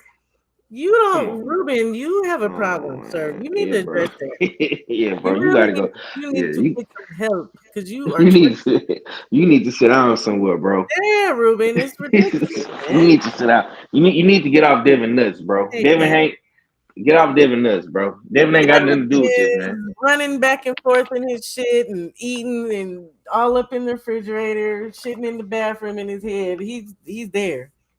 You know what? Whatever you are bothering me. I hope you're not a mosquito. Listen, if that man makes weight, he makes weight, but he has nothing to do with Tank fighting Jake Paul. It don't. It really Leave Devin Haney alone. Let me not even say leave Devin Haney alone. Leave this is Devin not Haney out of this conversation. this is not a Devin Hater channel, Ruben. You know, okay. I'm just gonna totally ignore Ruben at this point. Let me see, Queen. I bet half of these fighters mad that Jake ain't. Yeah, but see, that just proves my point, Queen. That it's only a certain amount of people that are gonna get an opportunity like this, and it's not a lot. It's so far and few in between. What are you? What are you? You're bugging, and I'm bugging because you're bugging me. Canelo was shitting on Jake, and we find out later that he was entertaining a fight with him. Yeah, they are full of shit. They are. I can't even cap. Well, I tell you what though, there's nothing y'all can say that's gonna. I don't care. Fuck this fight, man, and fuck the bag and all that shit. Because this is some bull. And fuck the people. No, I'm not gonna say that. That's mean. I ain't gonna say that. I'm gonna Yeah, say yeah, that. yeah, yeah, yeah, yeah, Yes, yeah. You yes, going yes, you going Yeah, too I far. was about to go You far go, with it. I was. I was. you about to go on the deep end. It Maybe ain't I'm in that my serious. feelings. It ain't that you gotta serious. jump out the window. I was about Yeah. to jump You all out got the to. window. About 10 stories high, boy. I was about to jump, boy. I'm disappointed to take pictures, but I'll No, be man. tuned in. Okay, Jeff. Okay. You know what? I think people are just and I'm like Ant to a certain extent, man. I'm not overreacting to this shit, bro. It's like, No, ah, y'all are silly. it's Tank Davis, man. Now, if this was like Devin Haney or Shakur or somebody, like, yeah, I'll probably be a little bit more upset. But this is Tank, man. Oh, wait. So You know if what I'm it's saying? I would be, we should be upset if any of these dudes is not doing what they need to be doing. Not just Tank or Shakur. See, but here's I the like thing about doing what they need to be doing is whatever we don't know what the hell they want to do. And they can tell us one thing, they can string us along and tell us it's all about the legacy and all this other shit. But these guys get in position, and then I'm pretty sure they read the things that people say about them, hear the things that people say about them. 1 minute you ain't shit, 1 minute you the greatest thing since sliced bread. So regardless of what's being said, you got to do whatever the hell it is that makes you happy. And if going after a large sum of money makes you happy, then go do that. If oh yeah, I did say being that. the ultimate whatever, the But don't ultimate hold champ, the belts. ultimate fighting champion, then go do that too. You know what I'm saying? If you But can don't find a hold way to belts. Don't satisfy both. hold hardware. If you're gonna make fine, make the money. Unless you can make money and fight the best. And our Yeah, but fellas, who is the so-called best though? And here's the thing: some of these guys are in the unique position. And when I say some of these guys, I'm talking about the guys like Tank, Shakur Stevenson, Devin Haney, that would to be the where it best doesn't for him. even my guy Terrence Crawford, like this dude, You said who would multi-division be the champ. best. So we gonna stick with. So if he So fought right Raymond now, Muay, we wouldn't say, well, who the hell did Raymond Muay fight? And I'm just saying, I don't well, really give a damn about all that bullshit they say because here's the cold hard facts. Raymond Mortaya has hardware. Shakur has hardware, and who did he Shakur. alleviate of that? Who did he alleviate of that I hardware don't. I to told you I don't play substantiate? that game. I don't play that game because here's the thing: if he does it, does that not make him a unified champion? That's all that matters to me. He's trying to fight the best. These men have obtained the belts. They've gotten to a point, and it's not like they have fought a whole bunch of people to get to that point. Even like maybe yesteryear, but they still have that. They have that credit to their name. Fight them. Fight the guy that's number one up under you in the meantime. Like do something meaningful, not be fighting somebody at 130. And you know what? At the end of the day, it was absolutely a great fight when he pulled up Lamont, even though we was talking shit about that. And there was people saying Lamont ain't shit, and I was not one of them. I like I Lamont. wasn't talking shit about it either I was, because I actually seen Lamont fight and I like the but is it matchup. For still me, it's more problematic about the that he's matchups than consistently doing that, pulling people up? He's pulled two dudes that like you're pulling people down, but you're just it's like you edging around shit. You're not fighting the dudes who got the belts when they're there.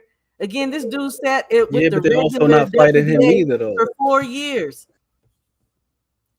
You know what? They're not fighting. We But can they're play not that fighting him game. either though. Who I'm not we playing it. don't we don't I'm want to saying play this they're not game fighting because him who either.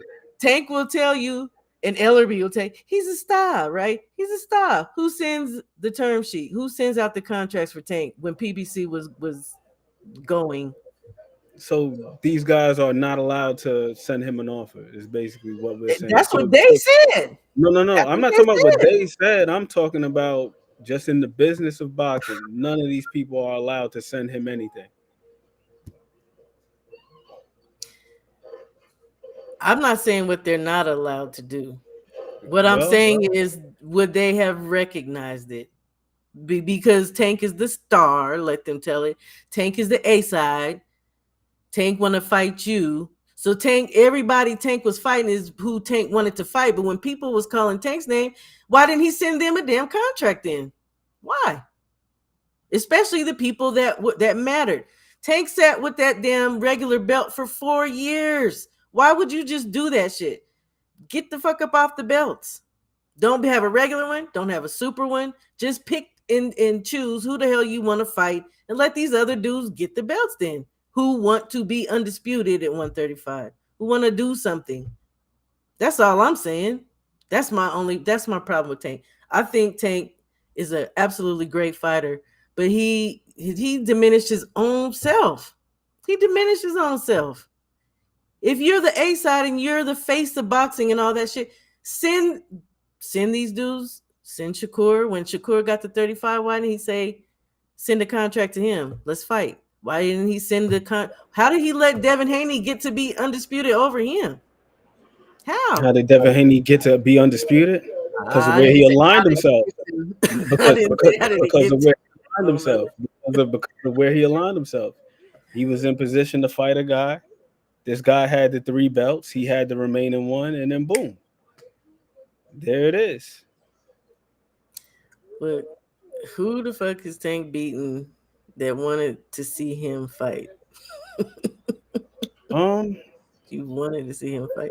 Nobody, Sensei. Personally, I don't sit around and think about matches. Whatever comes out there, I'm grateful. I literally do not sit around saying this guy needs to fight this guy needs to fight that guy, and so on and so forth. Because so you don't want him to be great. You don't want him to be the best Tank he could be. Even though, I mean, that's his choice ultimately that he don't want the legacy. But again, it's so conflicting. It's so conflicting that he would want to hold on to any type of belt. No, I mean, it's not even about Tank. When I say that, I literally mean that for any fighter. Because for one, we say things like, oh, we got to hold these guys accountable. How? Like, that shit is far beyond my pay grade. I can't choose who any of these people fight. So I don't even rack my brain around it. The fights that I do get as a fan, I am grateful for the ones that are good, the ones that pan out, so on and so forth. That's it. That's all I can ask for. So you don't think anything else is just me putting myself on an emotional roller coaster, and I have no time. It can be, but you don't believe time for it. That having that mindset as a supporter of, because I don't even like the word fan. I am sitting down, sir. Thank you very much. But yeah, in any event. So being supporters of the sport, you don't think that we shouldn't hold them to account? I know.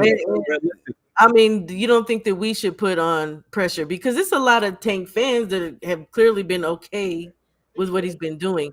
And I don't know that you're a fan or supporter of Tank. No, I'm an Edward Vasquez fan. Well, I know that part, but that don't That's mean my that favorite fighter. The rest of these guys I'm neutral on. You don't think that as supporters we shouldn't put heat on these and stress that these dudes actually do something meaningful? You don't think that it would even matter? That's just a question. If you really want to do that, then maybe we should start a petition or something like that. Damn. Us arguing amongst ourselves is doing what? It don't mean shit. I know. But that's what soft ass Negroes do. We sit around and argue with each other about what somebody else should do. I don't know. What are we doing realistically? What type of action can we take to hold somebody accountable besides argue amongst ourselves? I don't know. Or harass them at the end of the day. What are we doing? They DMs or something. I don't know.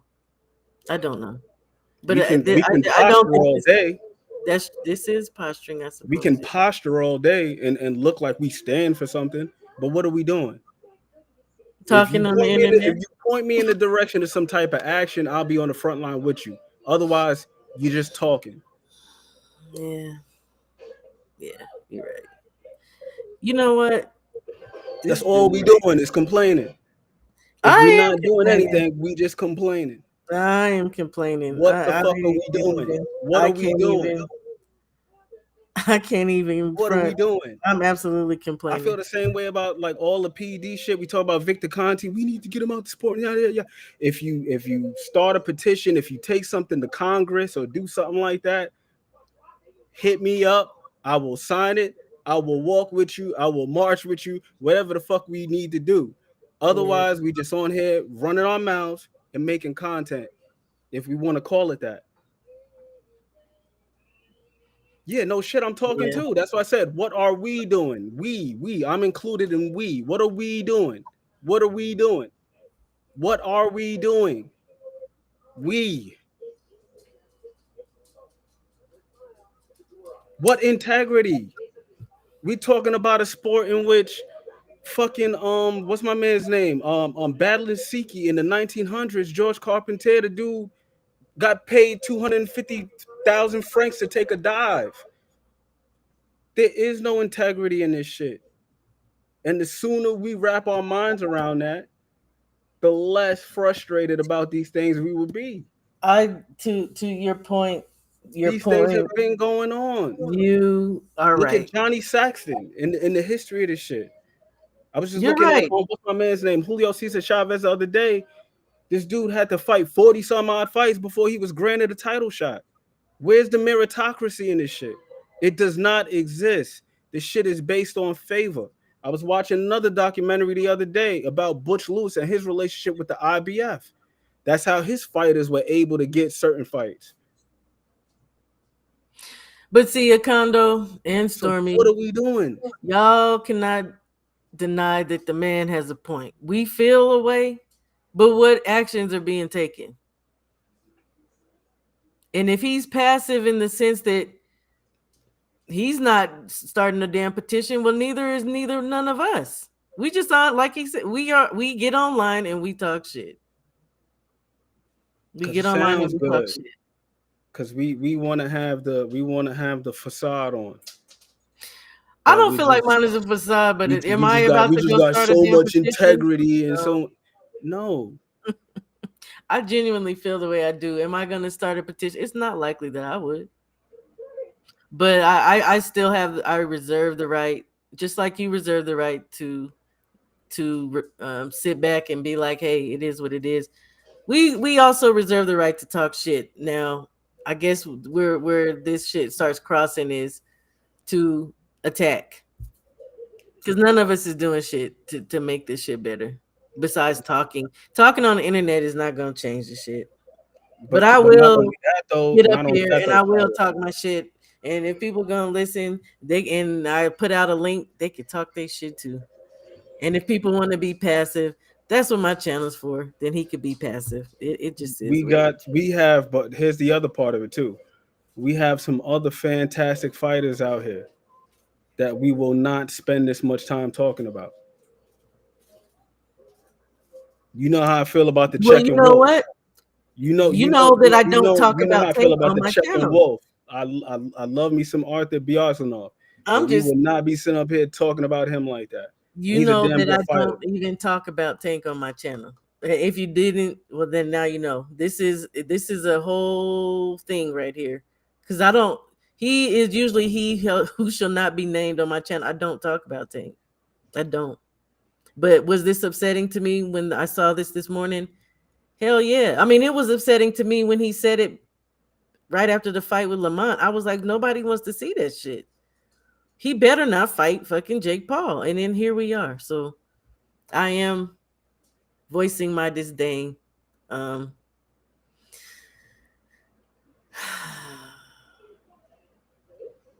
don't know. You know, at this point, I'm not trying to be on here arguing with anyone, and I don't want anybody arguing with each other, because at the end of the day, it ain't changing.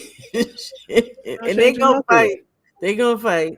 And they gonna make their money. Then you got other dudes like my man Watson just fought last weekend. We ain't talking about him. Albert Ramirez. You got some motherfuckers that are out here doing the very thing that people say they want to see fighters do, which is fight their way up the ranks and go through the proper channels and so on and so forth. Queen, now I did say that I said I will watch everything up, and I have before with Jake Paul, so it's not a thing. And I don't give a shit about Tank enough to be like, yeah, I'm gonna watch it because it's Tank. No, I don't. There's plenty of Canelo fights I did not purchase and did not watch. I will watch that whole Netflix card up until the point where Jake Paul's about to fight. Now, shut that shit off. I have no qualms about it. Like people were saying, I ain't gonna have to pay for it. It is on Netflix, so it's not like I gotta dish out no money for it. So, Nope. but I don't support Don't it. gotta I watch it. absolutely don't. And that being said, I still will talk shit about it. I still will talk shit about it. I don't like this shit, man. It's disgusting. And I will still talk shit about Tank. Well, Ruben is sitting down for a minute, but fuck Tank, man, and the bullshit. And I know he don't like that, but it is what it is, man. Understand. Well, so did 503. And I didn't like what 503 was saying. I felt like 503 was being passive too and trying to, and I said that, but it's like, you know what? People are entitled to see things the way they do, feel the way they do. I'm not, yeah. And I don't have to agree with it, but guess what? I respect that. And it is a great For me, it's not even a matter of agreeing or disagreeing. It's strictly a matter of this is what this person wants to pursue, and they're well within their right to do so. And to think that this shit somehow, some way affects the integrity of some shit that just doesn't have integrity or hasn't had it, that's the shit that's just lost on me. Me personally, am I a fan of it? No. I would much rather watch Arthur B. Arsenal fight somebody. Or Edward Vasquez fight somebody. I need fucking Raymond Ford to run it back with. It's okay. With Edward Vasquez. That's what I need in my life. We ain't gonna see that. We not. We ain't gonna see that. But you know who is Joe running it back? Cordina needs to get his ass whooped too, because they robbed my man in that Because fight they as robbed, well. yeah, they did. But you know who we is gonna see running it back? Oh yeah, Brandon Adams, man. That left hook he landed in that first fight was nasty. Yes, sir. Disgusting. Yes, sir. I'm excited for Sergey Boachuk. It's an opportunity for him to get some retribution because he got slept in the You know first why fight. I'm not excited for Sergey? Because he looked like the first Michael Fox. The Michael Fox outboxed the shit out of him, and then he had the nerve to get up there and act like he did something and try to dog Michael Fox. No, you look like a fool. That man boxed circles around him that whole fight. I'm right now. I feel like I felt about Fundora when he beat up Lubin. I didn't like Fundora for a long time after he beat up Lubin. It's just certain shit to be pissing me off. But that was fair and square. But what Sir he did, no, I think they robbed Michael Fox. I thought so too. And the damn commentary was so. It was super violent. And I usually don't listen to. Fives got tired of trying to convince me that it's okay. He got tired. You know what? Jeff Boxing, that's how I feel. I mean, and that's just what I do on my channel. Like, you said that Devin is the face of boxing because he reps the sport the way it should be. Who said that? The brother right there. Hey, listen, if you feel that way. Who, Jeff? I could. No. Hassan, I could see why he would say that. I got a lot of respect for Devin Haney. People try to clown him, but I got a lot of respect for him. Listen, to come back from what he just came back from, the fight with Ryan Garcia, to be maligned the way that he was versus Ramirez, and to go in there with fucking Brian Norman Jr. Brian Norman Jr. is no joke. So if you have any doubts or any reservations about yourself, and that's the fight you take, win, lose, or draw, I got respect for Devin Haney. I don't care how the fight goes in November. I got respect for Devin Haney for fucking putting it on the line. Respect to Devin Haney. Like, real talk. Who's your friend? Who's your friend, TD? I thought his guard went down. Well, I mean, and you know what? I absolutely respect Devin. And I am also one who said that I don't think he's no destroyed. Hell no. Devin's not no destroyed fighter. There's nothing wrong with that child. He's right back trying to fight the best. So I absolutely still rock with Devin. The only thing that changed for me with Devin, like I said, was that I felt like I didn't like some of the things that were happening in initially with this fight. But so far they've been cool. I'm relaxing. I'm back. I like them both. But I'm not gonna who I fight Yeah, I next. mean the what's the name stuff was a little to me was a little. I don't want to use the word unsavory because that feels a little What so with savory. the whole do as you told shit. I wasn't really That's the feeling that. stuff that was bugging the shit out of me. I I wasn't don't really like feeling it that. too tough, but I understand it for what it It's is. It's fight game. talk. It's gamesmanship. It's But gamesmanship. yeah, You want to get in the guy's head and so on and so forth. You want to flex a little bit. yeah, I get it. I mean, these guys are gonna go in there and literally punch each other in the face. A few I don't words, like a him few trying to words. play the villain role either. I don't think he ever should have accepted that. You don't have to do that, but I get it. It's not just about that. He don't ducks. Yeah, I agree. I agree. But then people, a condo people will question just like earlier when I said Devon's tried to send contracts. There's gonna be people who'll be like, how, or it wasn't valid, but I feel like it was valid. So it's like, we like that's why I said we all have our opinions. We all gonna feel the way we feel. At the end of the day, we just need to have respect for each other for sure. You don't have to agree with people, but we don't have to tear each other down either. Because there's nothing, none of us are doing anything to make. Appreciate that, Stormy B, man. Appreciate you, bro. Apology accepted. But Shawa, that's why I always say, like, for me, it's not even so much a matter of, like disagreeing or agreeing, but there's just so many different ways to look at things. Well, yeah, and you know what? I don't always agree with you. I absolutely don't. But I don't always agree with anybody. None of us should. But again, like I say, I don't always agree with me. no, that's But crazy. that's it. But I agree with I'm being dead serious. I don't always agree with me. But the one thing that I try to take into consideration in all situations is this. Um, I gotta be willing to be challenged. Well, you know what? I'm not. Where I I'm can't not allow at that my to I level. where I can't allow my ego to say like, yo, I'm right about every fucking situation. I'm not at that level. I don't think because, like I say, I have a great respect for you. I learn a lot from you. I learn a lot from everybody, even Queen. Like I learn a lot from everybody. That's why I say I just have a respect for everybody, even Ruben, even Ruben, even Ruben, the damn Devin hater. You know, I may not like, but I do have a respect for everybody. So, and in their opinions as far as this sport goes, because we all have our own eyes, we all have our own brain, and at the end of the day, look, you just really made a great point. None of us is mashing the gas. We ain't signing. We ain't starting no petitions. We ain't signing none. Look, I told y'all I got in my damn description box how to donate to the G Man, his foundation for CTE. Ain't nobody giving no damn money. Like for real. Like, what are we really doing? And oh man, isn't that funny? What are we supporting? What are we doing? I What seen are we something was doing? going on with Donald Curry as well. The comedian. No. Former undisputed champion Donald Curry. Oh, what's wrong with him? What's Shit, wrong? his son was trying to raise money to get him in an assisted living home or something like that. And this dude's a former undisputed champion. So when I look at his situation, shout out to my man Big Supreme. He be talking about how he seen Iran Barkley, Mm.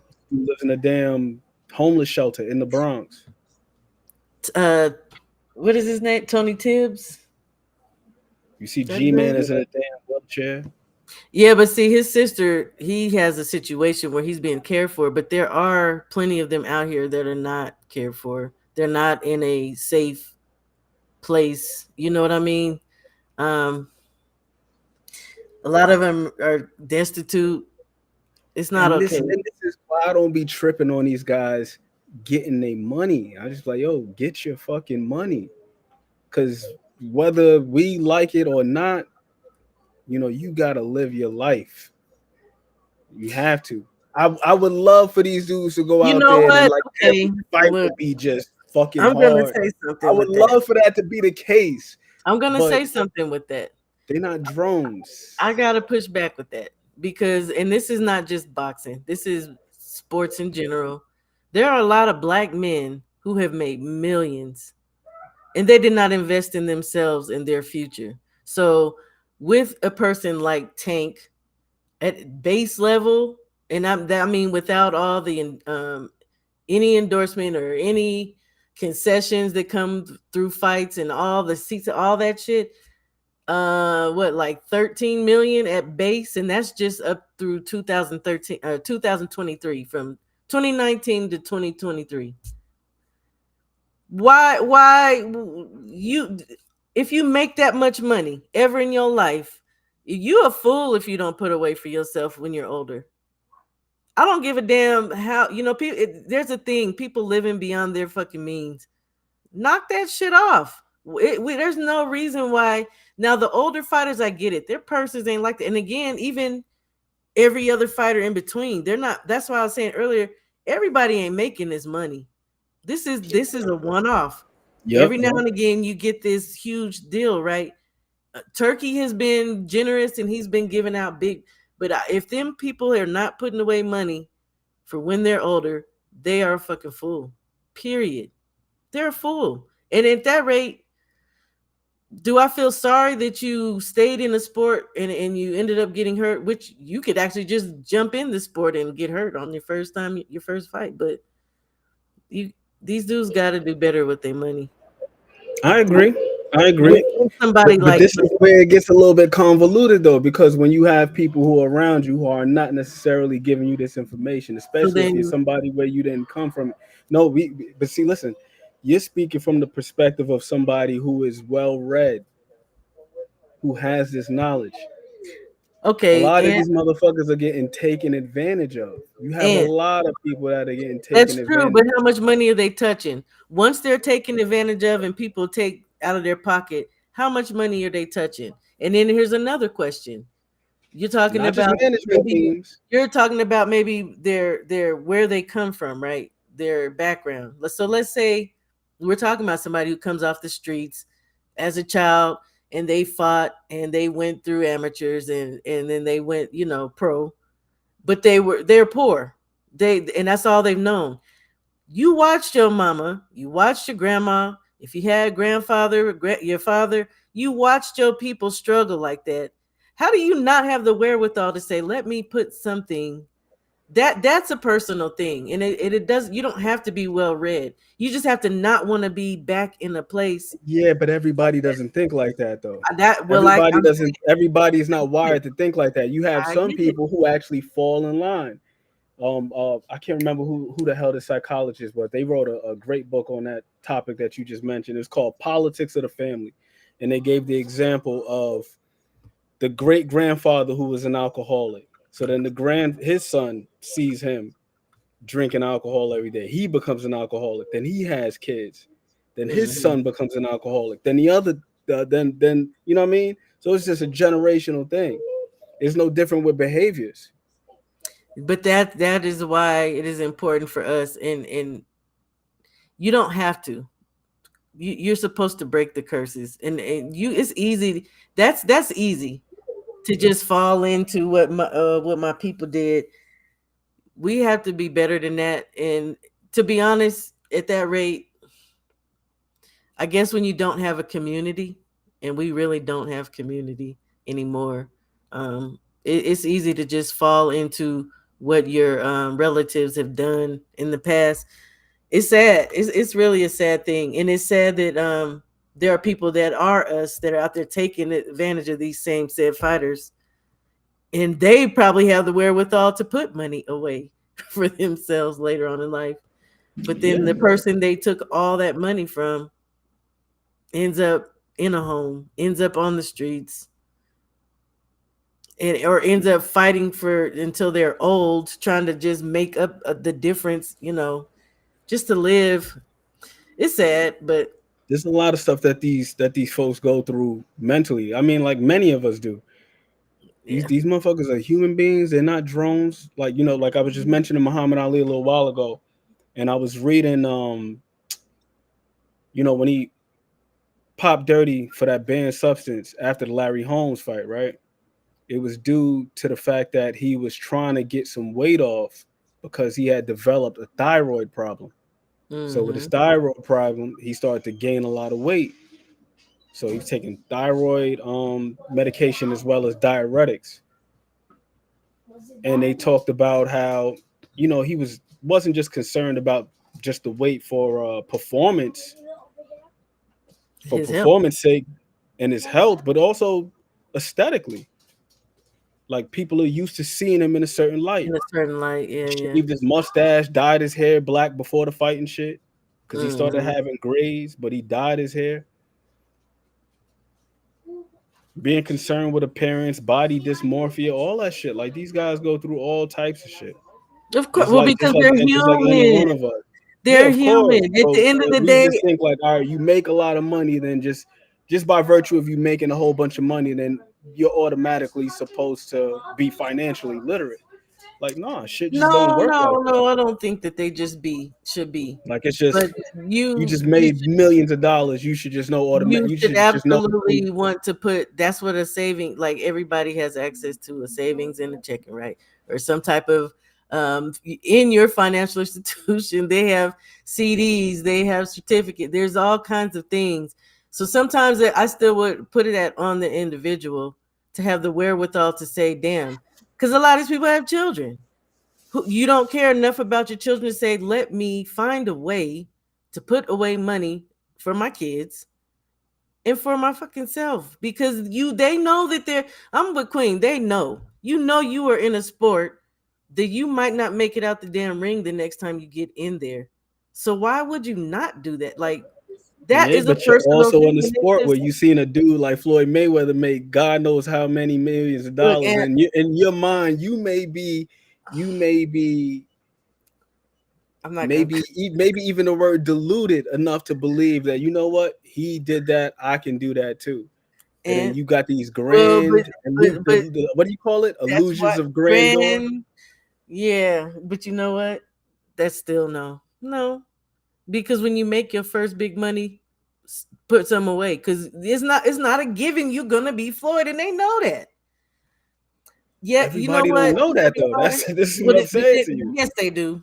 No, yes, everybody does not know. Everybody don't think they're gonna be Floyd. That's crazy. I'm not saying that everybody thinks that, because you do have some guys out here fighters that know they're on a trajectory, they're on a path, and then there's fighters that know they're gonna have to fight tooth and nail to get to a place. No, absolutely.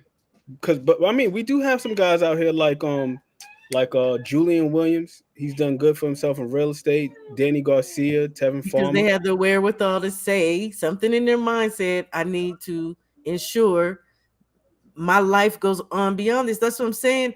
So it's on the individual. Also had somebody that they spoke to, some type of counsel, some type of advice.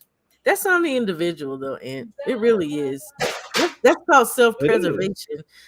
But with TWR saying, I think Jolene got on Thomas Dillamu's channel and was talking about something to that. She was talking about medical, I think. But pensions, and I'm not with this TKO to get no. I don't like that. Not for medical or pensions or whatever the hell they're offering. $150 a round. Absolutely. $150 a round? I think that's the low end. But it may be for all of them, but it's like, I guess there's certain classes or something where you can make more, but you're not making from what I understand, what they're going to make yearly at the top level, it ain't shit. You got to fight a lot. You'd have to fight that sounds like $150 a round is crazy. That's hellacious. $150 a round is crazy. That's hellacious. Players in the NFL, NBA, basketball learning how to invest their money. You should. They should. I mean, I don't expect them to tell these guys, but somebody should be around to be like, have a class for them on business or money and how to. people really, and I said that shit even about like Boots. Be invested in yourself. You are the business. You are the commodity. Come on, like Facts. somebody got to tell them that. And again, if you come from a poor background, if I knew my mom struggled, if I knew me and my siblings were him handing down clothes, like we barely was eating. You don't just buy your mom. Yeah, you buy your mom a house and you pay for the house in full. But you also need to, like I say, you're gonna have children. You want to put money away for them. You gotta like. I don't understand how these guys don't think. That's all I'm saying. How do you not think I could get hurt in my next fight and I can not make it back to my wife and my children? Let me make sure out of this check, out of this money, like there's people have to be disciplined, really, at the end of the day. And the people are not disciplined. People love to live beyond their means. That's just how I feel. And it's sad. Hey, Messenger 215, how are you, family? Unfortunately. I know. We done talking. Unfortunately. That's part of the reason Floyd gets hated on. They hate that man because he's smart with his money. Yeah, well, certain people definitely don't even want us to have money in the first damn place. So the fact that he made the money and was holding on to it, yeah. Some folks down there. What was that? What part of Texas was that? Slocum. Where? What are you talking about? It was a similar situation to Tulsa and to Rosewood. Oh, that happened all over the country, but Yeah, I've never heard of Slocum. But I'm not surprised. I mean, from east to west, north to south, there was black cities, and they was destroying. I know you heard of Devil's Punch Bowl too. Like, there's a whole bunch of cities. They flooded cities out, burned people out. Here in New York, the famous Seneca Village. Seneca Village. Kicked motherfuckers out, gave them a couple $, sent them off to Queens and stuff. A lot of people. Do they not do that now when they gentrify our neighborhoods? Still, I was talking about that the other day. We had black neighborhoods in Denver. God some of them damn were it, historic. I need to fight Jake Paul. You need to fight Jake Paul? You fight Jake Paul. You have fun with that. I would take the dive too. But you know what, Ant? That money. I'm sorry, sir. You don't have enough celebrity. You don't have enough. I'm you ain't no on DJ. You ain't no damn Tank. You ain't Canelo, son. No. Nah, but good luck with that. Hey, 2 cents. I appreciate that. What do you appreciate? What am I not getting? Something I said. Where in New York are you from? I don't think I ever asked. Oh. Harlem. Oh, born in St. Luke's, Roosevelt. Okay. Yeah. Stand up, Harlem. Stand up. Where is that? Where you are now? Still, Harlem? Nah, I live in Staten Island now. Oh shit. Okay. Home of the Wu-Tang Clan and Bill Richmond, the great Bill Richmond. We got a Park Hill. The first. Oh, shot! You got a Park Hill in what? Colorado? And it was one of the black communities, like I was talking about. But they didn't burn it down, did they? They gentrified. They gentrified Park Hill. They gentrified where I grew up, Montbello. Speaking of Erickson Lubin, what you think about that Virgil Ortiz fight? Because it's looking like Bachram got the Josh Kelly. Yeah, which is funny because I really thought, I'll just say this first, Baki was gonna actually get the title that he wanted, a title, a chance to unify, because that's what he said he absolutely wanted, right? But so Lubin and Ortiz, what I think about it, I think it's a good ass fight. Me too. But I really would have rather Lubin got a shot at Baki, because I've said that I think he has a style that could beat him. Josh, no, I don't think he does. But I have to do some film study and see, and I know you gonna be film studying to see. But I wish Lubin would have got that title shot. Hell yeah! I was watching that damn Bachman versus Kolke fight probably like last week, and I was thinking about that. I was like, yeah, I think Lubin could beat him. I think so. I think Xander could if he did it right. I like his jab though. I ain't gonna lie. I like Who? Baku's jab.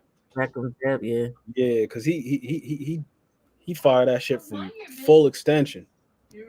Well, he's out of that school though. His feet though. It's trash. And that is why I'm saying it. His feet is trash. And that is why a smaller man pressing, he definitely ain't good on the back foot. Yeah, Hell no. laterally. Man, but I'm telling you, He moves like a tugboat, shower. I was peeping every single time. Every single time Koke pivoted and attacked him on an angle, that man was stuck in the mud. it was He was another stuck. smaller guy he fought too. I have to go look. Yeah, man. That was beating him to the punch off of angles. It wasn't just angles, it was just that he was pressing forward in Oh, he's pressing. he was getting past that. But again, he come from that school of long, beautiful He jab. don't jab off the back foot though. That's one thing I noticed about No, him. he Like, when don't. That's when what he I say. get pushed back, the only punch he throws is his left hook. That's the first punch he throws. can't fight Every off time he the get pushed back, he just left hook. He That's all can't he fight off does. the back. But you know what? Maybe he's grown. We shall see. Yeah, but the Koke fight was like less than a year ago, and I haven't seen any type Are of you sure? Wait a progression. minute. The, That can't be. the Koke fight was the fight. The Koke fight was the fight before the Zoo? what's the name fight? Before the Zoo fight. It was his second to last fight. If it Hold on. was, it might have been just a year ago. I know it was in 2024 though, because if I'm not mistaken, Shawai was after Ramadan. Hold on. We can ready to look. But It was after Ramadan, because I it remember was there was a little bit of controversy 2024. about that. 2024. Yo, the angles were giving him trouble. Every time he pivoted, every time he stepped over, and he managed to turn him, Mm-hmm. Bakram was looking stuck in the mud. When he coming forward though, he dynamite though. And Oh yeah. Well, he's always been like he another one of them dudes. He another one of them Oscar Duarte inadvertent southpaw dudes. When he throw his rear hand, mm-hmm. that back foot drags. He got the dead That's leg. seems to be a huge problem with some of these dudes, not picking up that damn foot. Yeah. And then That back falling foot in drag. because of their dragging the damn foot, like squaring up because of that. Hey Tay, how you doing? Josh Kelly, yeah. So I don't like that fight, to be honest with you. Josh Kelly and him, don't like it. Thank you, Queen. I think so. He ain't look. I told you. Josh Kelly, the dude be fighting with his hands down, right? I call him the white boots. Yeah, he be fighting with his hands down. I don't know about that one. He think he's slick, but he gonna I get don't know caught. about that one. Hey, Mr. Rose. I gotta go give him another watch, see what his footwork is looking like. Yeah, when do we get the casual corner jumping off? We need more. The angles though, the angles. That's what was exciting me about Bachman versus Lubin, because we seen the way my man Lubin was boxing versus Jesus Ramos. He boxed beautifully in that fight. Say something real quick, because I was on TD's channel earlier and BVO made the dumbest ass comment. Yeah, there's plenty What, he said of somebody got beat to death? No, he said there's no black people in Denver. I've been in Denver for 40 years. We were celebrating when I was this big. We were celebrating Juneteenth. There's Negroes all around this country didn't even know what the hell Juneteenth was.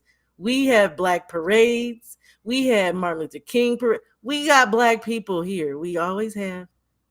There was a whole city in the mountain that a black man owned, and they murked him for it. So yes, you are right. Lincoln Hills and shit downtown. That was our area in the 5 Points, and they absolutely gentrified it.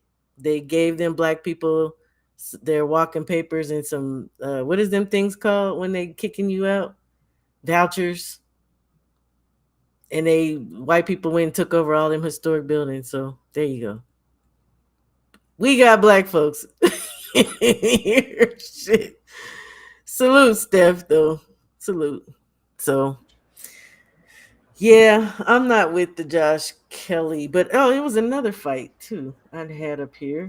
Lubin versus Ortiz. I'm excited for that. I definitely am. How you feel about this one?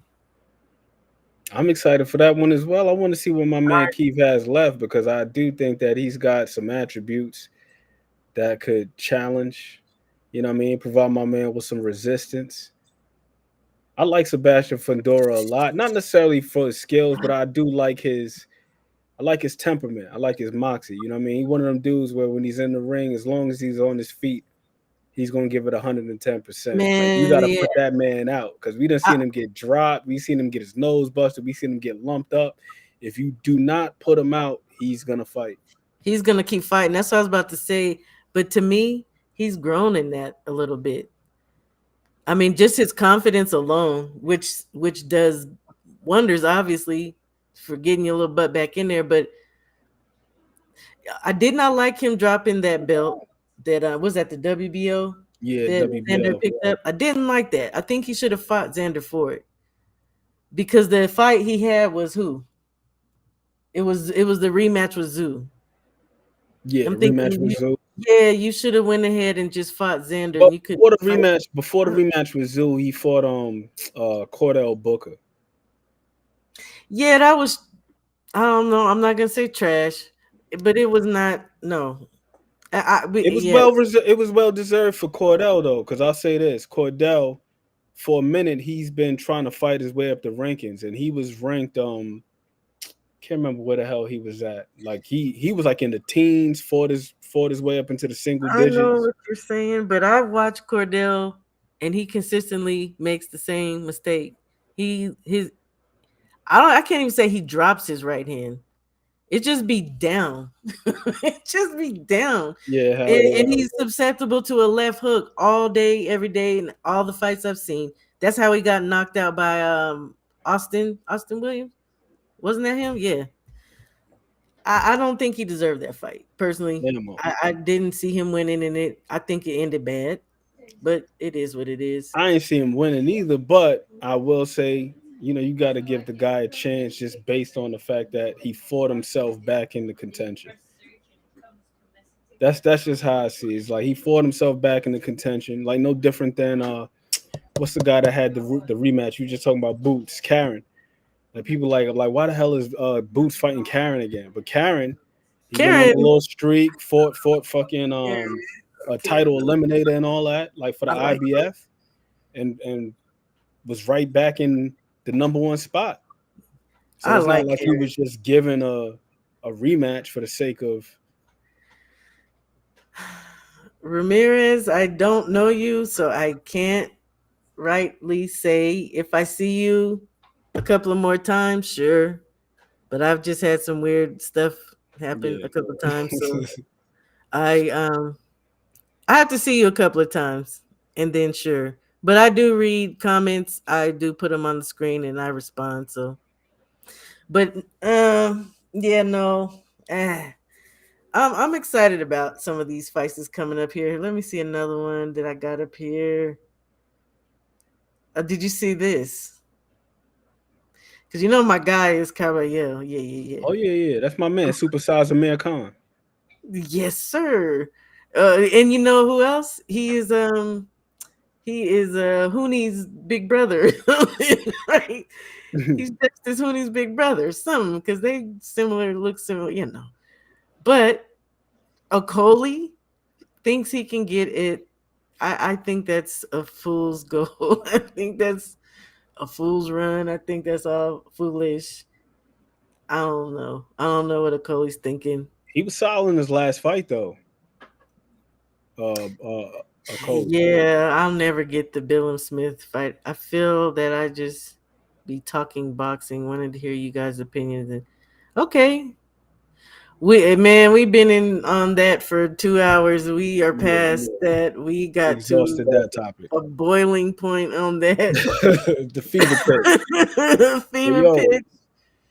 Okoli looked solid in his last fight, all things considered. I'm Yeah, gonna say this. The night of the fight, right?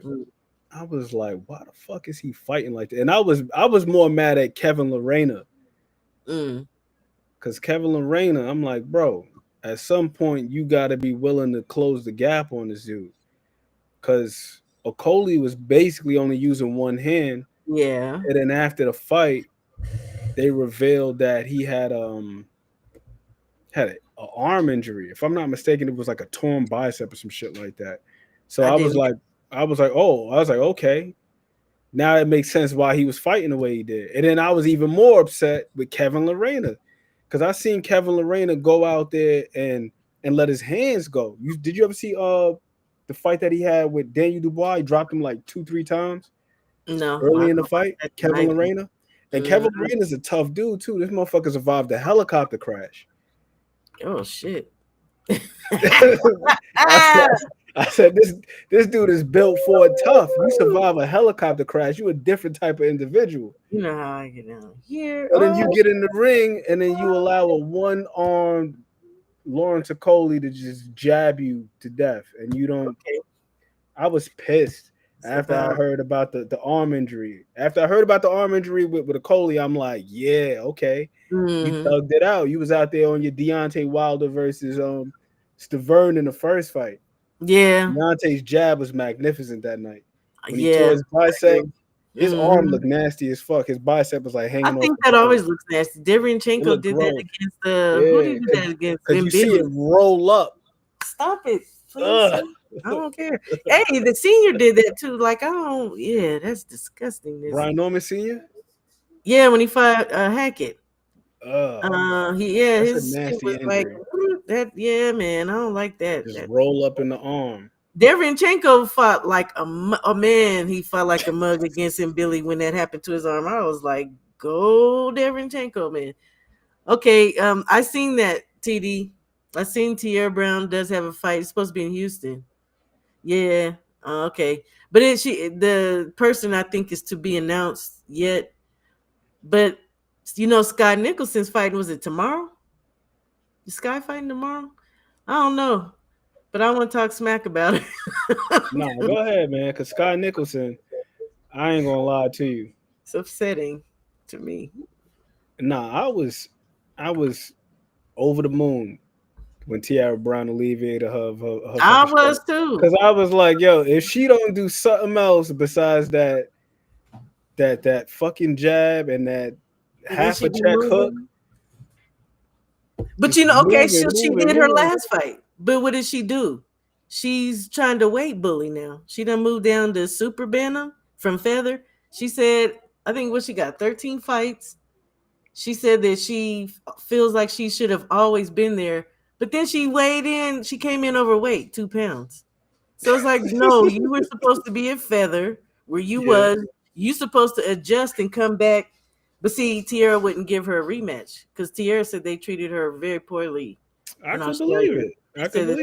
There's some racist stuff going on. So, and she didn't deserve the rematch fighting like that. And then the like, way she was acting too at the end, like all indignant. No, bro, you got beat up because she brought the fight to you. You wanted to jab and she didn't give a damn about that punk ass jab neither. She actually has a nice jab. Now, she does have a nice jab, but I'm like, yo, you gotta let something. You gotta eventually put the rear hand behind it, throw an uppercut. It's just like jab, move around the ring, jab, move around the ring, jab, move around the ring. And I'm not saying that you got to stand there in the phone booth, nail your feet to the canvas, and just go ballistic. But shit, at some point you gotta have something else. Well, you seen how she did that little woman. Now, see, she's about to fight this Indian chick, Avanti Singh. I can't remember the name. Avanti. But the girl, she's all right. She ain't Elizabeth O'Shoba, but she's all right.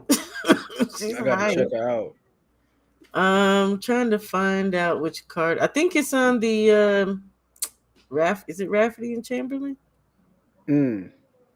We're gonna see. That should be a good fight too. Rafferty and Chamberlain. Yeah, it's gonna be some good fights. And tomorrow is maybe this is it. Rivera Bailey. Salute, bro. Salute. Jack Rafferty, like he low key made me somewhat of a fan in that fight that he had with Henry Turner. Oh, okay, no. Here on Did the you see that Riviera. fight with Rafferty versus Turner? Uh-uh.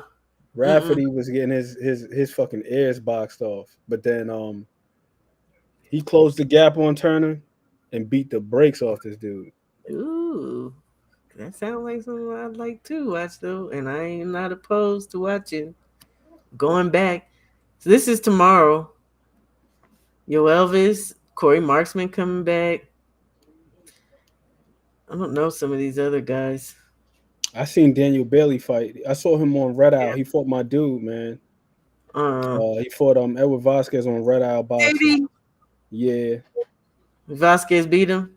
Yeah, he got him by unanimous decision.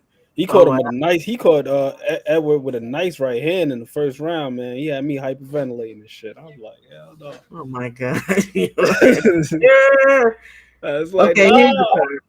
Here's the card. It must be an Australian card. Then Wiley versus Dib. So Urvashi Singh, who's she fighting? Is she from India? Yeah. And when I went to look at film on her, apparently it's some other Indian women out there. I was like, oh, okay, y'all really are in this. India started to pick it up. You see, what's my man's name? That one prospect they got, Dev. Oh yeah. His last name Man, right that's now. 503's guy. He's out. He fights for Ronnie Shields, don't he? Yeah. Yeah, I like him. He's all right. Salute to the most said he menace behind the hands. He did an interview with him. It was a really good interview. Seemed like a cool dude. Yeah, and okay, because Ronnie that's seemed like the pit stop, don't he? Like these guys come from other countries, and it seemed like Ronnie's like the first person they go meet up with. But I don't think he worked with just anybody. It got to be something that he's Cats. He brought his ass over here from Greece, and Cats is nice. Like Ronnie gets some nice, and then he got he got Cass Taya? Brandon Adams. That was a good fight too. Did you watch? Did you see that? Yeah, on OTX. Doesn't Tellez fight for Ronnie too? And he's fighting this weekend. Joannis? I think so. Remember, what's her name was with him for a number of years? It was Lady Lara. Oh yeah, yep. Morrell was with him for a couple of years. Morrell just split with him. He's supposed to be going with somebody else. I was about to say, what do you mean he was? He still is. So after probably about a week or two ago, they announced it. Okay, and you seen Daniel Dubois leaving Don Charles. God dang, really? He left Ronnie? But you know what? We've had plenty of talks about David Morrell. That's not Ronnie. That's not Ronnie. That's not on Ronnie. That's on David. You don't be listening to Ronnie. That's what I'm saying. That's on David. Because Ronnie Shields, hey man, I like Ronnie Shields. I know some people really don't care for Ronnie. I don't know why, but he actually is a good coach. and Ronnie is generally calm and collected in the corner, but for whatever reason with David Morrell, because he ain't listening, his ass off. We know why. Because all that bullshit he be doing, dancing. And don't get me wrong, I like David Morrell. But he be bullshitting in that ring. Yeah, he do. And he continues to do the same thing. And then he gets to the point where he gets in there and you're not working. And if you are working, you're doing, what does he do? The dip. Oh my Lord. Ronnie be on his case about that too. That one fight, it was the joint versus Kalajic. Ronnie had there was like 2 moments in the corner. Ronnie was losing his shit. He was like, "It's not fucking Christmas. You can't be giving away rounds. You giving this man a gift. It ain't fucking Christmas." This man knows. The next round he yelling like that. The next round, he came back to the corner. Roddy is like, "What the fuck are you doing? You got to work the whole 3 fucking rounds." He's going off on him. I'm like, damn. He got Roddy cussing. And we just see Ronnie in the corner with Sweet Pea. He was never like just cussing Purnell out like that. He just giving the instructions like boom, boom, boom, boom, boom, boom.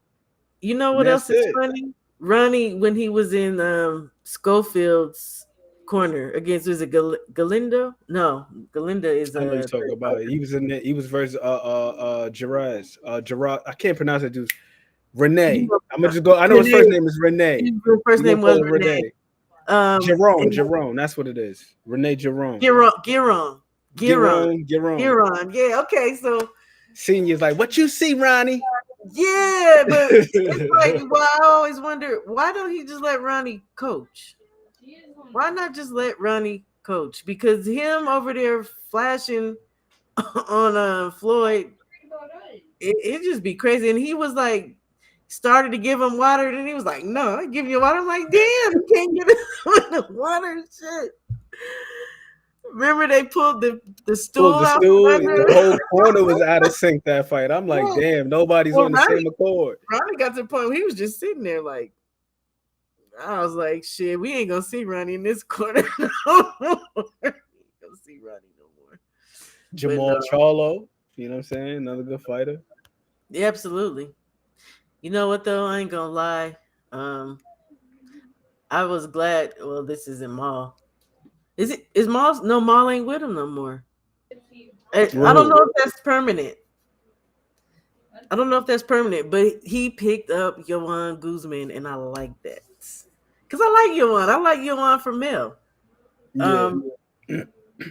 But I forgot that guy's name. And if Tay's still in here, he knows. He knows that guy. I guess he knows that guy that Maul was with this time. Because he has a son. Well, he was a fighter, and his son is a fighter. He's a junior, I believe. Hey, DOG. How you doing? I'm waiting for this damn Arnold Barboza fight, too, because I want to see how Frank looks with Buddy. No, yeah. I just want to see how he looks with Buddy, because I do, too. I was reading something the other day on Twitter, and somebody was saying that they saw Frank recently in the gym, and he looked real smooth. Because one thing about Frank, he's always smooth though. No, with his feet especially. Frank got some. He's got good dexterity, good balance. I think so. That's what I say. I think he's always. I wonder if it's that wrestling background. He played football too, did he? He played football, but he also wrestled too. I think he was like 33-4 in the state of Indiana. He just got it, Aunt. He just got it. Some people got it, some don't. Yeah. And I think it's also his mindset too. So I don't know. But you know why I'm not looking forward to that fight too? I'm looking forward to seeing him absolutely. After that, the fight that he with T.O., I'm not. Oh, Barboza. You better not get your ass in there and do no bullshit. Frank could just go upside his head then, and I guess it'll be over. Because I don't want to see him. I don't. Yo, I was so perplexed by Barboza because he could have did way better. I agree. In addition to him doing better, he could have did something way different. We seen him in the fight versus Ramirez. And that whole fight, he utilized his legs and moved around the ring. Catterall too, yeah. So on and so forth. You know what I mean? And then you get in there with T.O., a guy who has been known to struggle with pursuing people. And then you try to press the guy the whole fucking fight. Like, why do you fight that fight? Knowing that this guy can't fight the other way as effectively. You late, Mike. We done been there and killed it and drug it back and killed it again. Toss it in the trash. It got a little hectic in here for a second. Shout out to the fam. I'm not mad at it. No. I'm not mad. No, I'm talking about what he said. I'm not mad at it. I understand it. I know, because if Mike would actually get his butt up here, man, look. the tank people would be hot. They would be hot because he would start bringing out the facts, and I'm just like, hey, here's a link. Hey, no, we gonna see. I'm definitely looking forward to seeing Frank come. Man, I'm looking forward to Frank coming back. I just sure wish he was fighting somebody else. Oh, okay. We were supposed to get him versus Francis Bartholomew. I was excited about that because, about which one? He was supposed to fight Rance Bartholomew. And I wouldn't have been mad at that because Rancis, I he's forgot always about in a that. good What fight. happened with that? That shit fell apart, and then apparently we got this. Rancis. Rancis is always in a good He's fight. the dude. Like he gonna fucking fight, and he gonna talk a little bit of shit sometimes too with it, depending on who it is. Like And he's I like. tricky too. He's I tricky got as fuck. and Rancis. and he's the IQ. He's wild. He's a wily fighter. I He's got respect reactive, for him. yo. Like you throw a punch at him, something's coming right back. He's coming back, and he's coming back with some intention behind it. Like I fuck with Rancis Bartholomew. That's what I'm saying. That's that shit that had Ramirez hesitant versus Dev. You rewatch that fight that Rancis had with Ramirez. Every time Ramirez tried to close the gap on him, I didn't see that fight. I didn't see that fight. Rancis hurt him bad several times Ramirez? about that fight. Yeah. Okay, look, you got me. And Ramirez was on the front foot the whole time, similar to like how he was versus Dev. Yeah. Rance was on the back foot. Rance on the back foot. Every time he tried to close the gap and jab his way in position, Rance is countered over the top and shit. I may have seen that fight actually. Slipped uppercut underneath. Take that with you. So now when I rewatch the fight with Dev versus Ramirez, now I'm like, damn, now I see why he was kind of hesitant like that. Because the last time he tried to press somebody and try to pursue him he was while getting they won the back foot, he was getting tagged. It's like a dog with that electronic collar. You buzz it when it gets to the little perimeter, and eventually you could take the collar off. The dog will not move past that invisible barrier. Wait a minute, wait. It says 2. They fought twice? The last time they fought. 2019? Or did they fight? That's 2. That's 2. So that's gonna have to be the last time they fought. So let me make sure that that don't even look like Rancis. Oh, it is. Okay, wait. He has short hair. Now the last time they fought was in 2024. Get out of here. Well, what the hell is this? This says Bartholomew.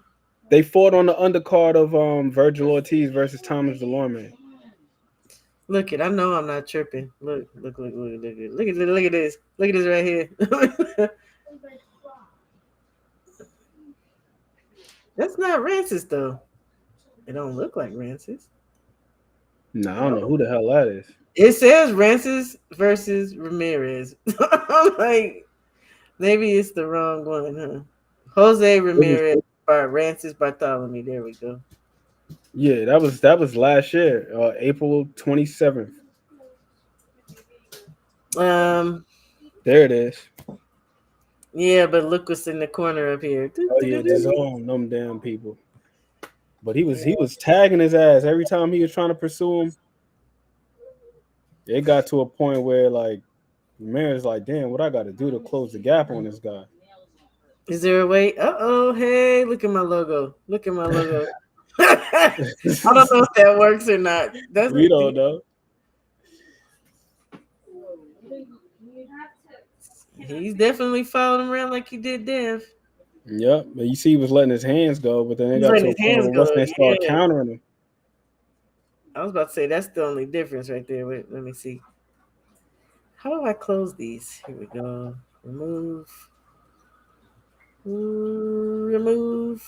Yeah, I can't remove that one. And how do I get you? Oh.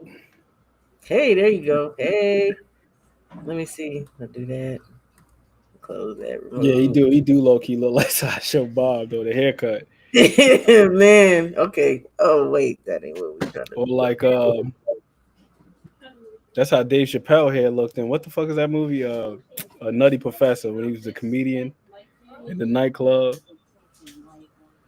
Y'all leave Rancis hair alone. See, they met in the center of the ring. I love Rancis, man. That dude go fight. Oh, look. It took the thing off though, huh? It's not covering up that logo. Oh, shit. Yeah, he be getting towed up too, and he don't care, boy. He be getting towed up. It looked like I'd already been watching this because I know we ain't been watching no 3-4 Nah. minutes. I be watching all kind of stuff. It ain't no telling. That was happening to me the other day. I was on YouTube and a video that I thought I hadn't seen had like picked up in the middle of the video at like the 2-minute mark. I'm like, when the hell was I watching this? You didn't remember it? It was an old fight though. It was like a Howard Davis Jr. fight or something like that. Oh, that was a nice left hook. Now see, he definitely didn't do this with Dev. No, he didn't. Rancis hit him with something real quick, but he's mostly this is late in the fight, 11 round out of 12. Yeah, they just skipped past 3 rounds, so they just said round 8 like a second ago. Look at Rancis' face, boy. Woo. Yeah, that jab was working on that man. Get on Rancis. God dang it. And Rance's footwork is so funny looking to me because like his feet be close as hell. He just be walking sometimes. Yeah, that's what I say. He's not. Well, you said that, but it's true. He's not conventional necessarily. God dang. No, he's not. No, Rancis. No, you getting tore up. Damn. Well, again, this is the end. But that, you know what's funny though? This is how he always ends up looking now. When he fought, who did he fight that? And it was just Antoine, wasn't it? Yeah. It's kind of a similar look there. Gary Antoine. So Gary Antoine had the power to get him up out of there. He caught him with a nice little shot. But there was something about that fight that I really felt like we needed to see it again. We needed a rematch for sure. I can't remember what it was, but I the was one like, with his brother was a little sketchy. I'm trying to think of who the hell the guy who he was fighting, Gary Antonio, and they end up running it back too. Not Antonio though, but in speaking to him, God, he looked good the other last weekend On the Pro Box, right? Yeah, but no, it was Rancis and Gary Antoine. It was something about that fight. I was like, Well, Gary, what's the name? Rancis, he protested the stoppage. He ain't like it. He didn't like the stoppage. Yeah, maybe that's what it was. It was I a didn't little like premature. it either. Yeah, I didn't like it either. But and then he went turned around and then lost to Puello. So it's like, but he had like, it was a lot of stuff going on with them. So actually, I don't knock them because they had their whole family issues going on. But I'm gonna get off so I can eat some. One last thing about Gary Antoine versus Puello. I rewatched that fight and it pissed me off. I'm like, damn, if Gary's inside game was just a little bit more polished, if he was a little bit more handsy, if he was a little bit more deliberate about his control game, his inside game would be far superior because the guy got a motor. He's got pretty good punch technique. And for the division, he's got pretty good hand speed. But the thing is, he smothers us. Yeah, he does smother. When he fought El Rayo, was that a mid-range fight? That was mostly like from the outside, mid-range. Mid-range and out. He didn't get on the inside. He fired his jab like a motherfucker in that fight, though. That jab was incessant. I'm just trying to think, is there another fight where he's fighting on the inside where we saw where he just looked messy? The occasions where I have seen him fight on the inside, he's looked messy because he's smothering. It seems like he gets inside, but then he's not prepared to work. And the thing like a lot of fighters when they get on the inside. Yeah. He don't do slapping shots, do he? I'm trying to think. No. But he allows himself to get tied up. He don't really refuse to clinch like that. You're not going to see him like try to slip his hands free and fire and punch out tight little shots. Yeah, you're not going to punch out. He's going to fall in, smother. You can tie him up. That's what I do like about Brian Norman Jr., about the Quentin Randall fight. Because I rewatched that fight with Randall and Polanco, and it was like night and day. Now, Quentin Randall's a tricky ass dude to look good. He is. And One, go ahead. I'm gonna tell you my story. that dude, I really like Quentin Randall's like his sense of range, like his spatial awareness, He and how should he utilizes Lee Hand. Like that dude, he gonna measure the shit out you. He gonna measure you and get where he need to go. And then you try to close the gap, bam. Then he drops the jab. I'm like, And yo, when you long like that, that's what you should be doing. that's what you And he should be does it doing. well. I think so. I like Quentin Randall. But what I was Okay. noticing is Polanco, when he did close the gap and he got underneath the jab, Mm-hmm. Randall was able to tie him up and just impede his progress. Now we was rewatching the fight with Brian Norman Jr. He couldn't tie Brian Norman Jr. up like that. He was very intentional about putting that In head his in his chest. chest and not allowing, and then refusing to clinch, So, controlling him, working on the inside. so I must have watched this with you because Yeah, I don't we know if watched we it. watched We watched it Polanco. together on my channel. Did we watch Polanco and him though? Or we just No, we did? watched Junior and Junior Because and Randall. Randall. I still want to go back and watch him and Quentin Randall again, but it's still kind of fresh in my mind, so I remember better. But so I went to that fight with B and Quentin, Mm-hmm. and sitting there in the stands, it was like I was like, this is so freaking awkward, and I'm like, why? I feel like he was smothering. B was smothering. I could not traverse what I was looking at, but then I went back and watched it, and I was like, this kid is keeping him. One, he kept pushing him up against the ropes. He's putting his head in his chest to keep him from being able to punt, get any distance, get away from him.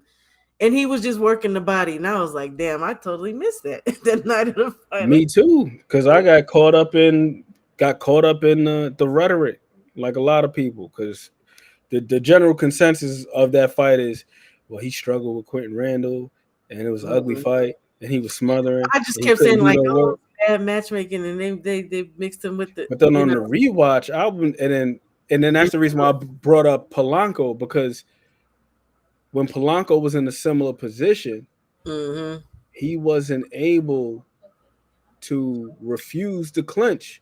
He was He just didn't have getting the tied up. wherewithal either. He didn't even have the wherewithal There it to is, yes, sir. right in his chest. He didn't have the wherewithal either to look at B's just smile. I mean, at this point, that is kind of he's making sure you ain't you ain't getting nothing off on me. Getting close. There you go. There you go. Tell you. People be thinking this child can't fight. This dude can fight. Because they gotta look at the what's name, you gotta look at the functionality. Yep. And look what he did. Come in close. Yep. And Step into the power and takes away the reach. Yes. And then Control. now he can't get that what's name on full extension. Be smart, dude. I don't care. Nobody fucking say this. Nah, kid. he is. Right, man. He can fucking fight. He's like sneaky crafty. Because on the surface, he don't look that crafty. On the surface, he look like regular degular. You know what I mean? But then, so you really look at him, it's like, nah. Hey, Marky Dan, how are you? Yeah, you gotta watch. Even like I went back and watched some of his older fights, and it's just like You see that right there? Like what he just did right there? Before he was like right in the center, and then he slipped his head to the outside shoulder. No, I was looking in the when he had him on the ropes. Like he was like his head was on the line, and he looked, but there it is again. Here it is.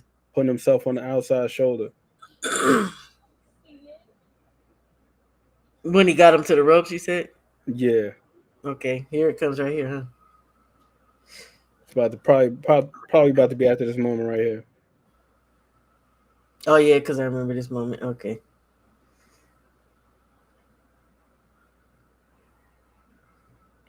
And I was talking about that the other day with Coach Squeeze, because we was talking about Dillian White and his vulnerability to the uppercut.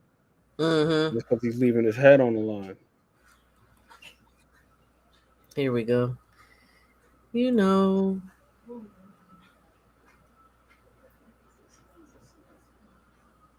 Head is on the outside shoulder. Thought that's his league. Yeah, but then you see, look, he looked over this way, looked over that way. It's like you could tell he's looking for an opening. But then I just like the fact that he was being smart about it. There's nothing there, you just disengage. Yeah. And Quentin wants that anyway, because obviously He don't want to be there. yeah, he wants the distance to try to get off.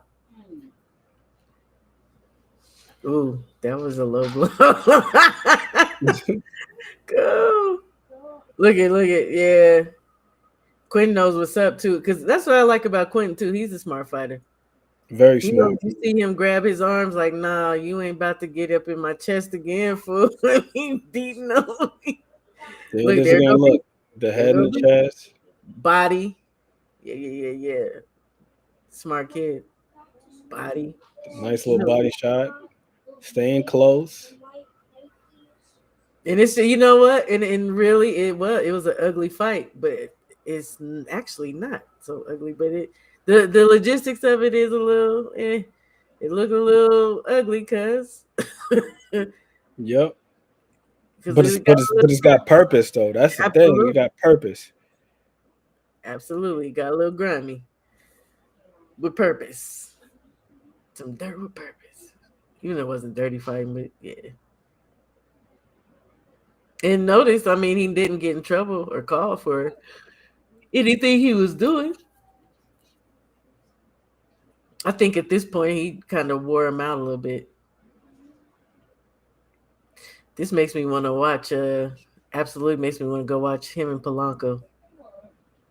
It's somebody else I saw Quentin fight too. Like I say, I think he is a very good fighter. He just got in there with a kid who had a purpose, like you said. Look, slip the hand free, body shot. Yep, Another one. Making sure there ain't no space for this dude to get off and look right back in his.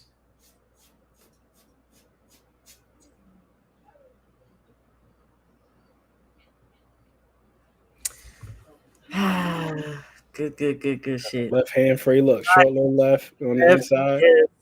Look at the little frame right there. That's what I say. All that control mechanisms. Look, elbow. He framing the crap out of him. Ooh, nice right hand to the body right there. Look, and see, all he could get off it because of the length is them little slapping shots on the side of his head because the beat is in his shit. Like, nah, you ain't getting that was a nice little uppercut right there by Quentin Randall. Look, those are coming like far and few in between. He's staying right in the center. Don't let him get his hands on the inside. Control. Rear. Nice work, man. This kid is not some little novice like everybody.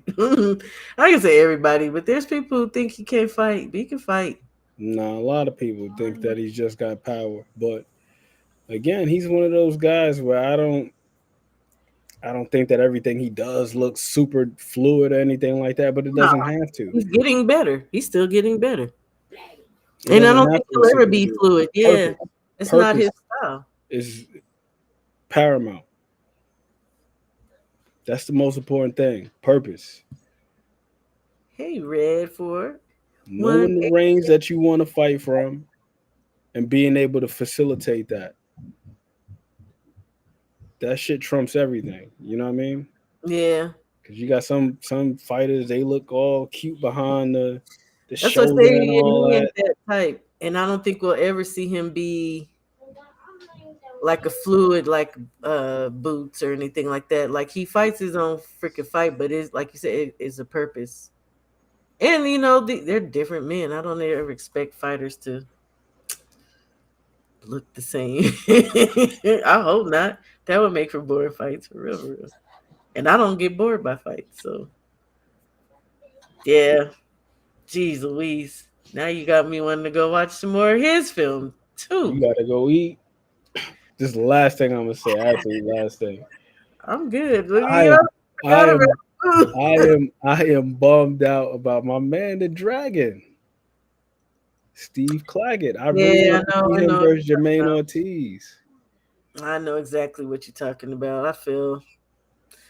But wait a minute. But who's replacing again?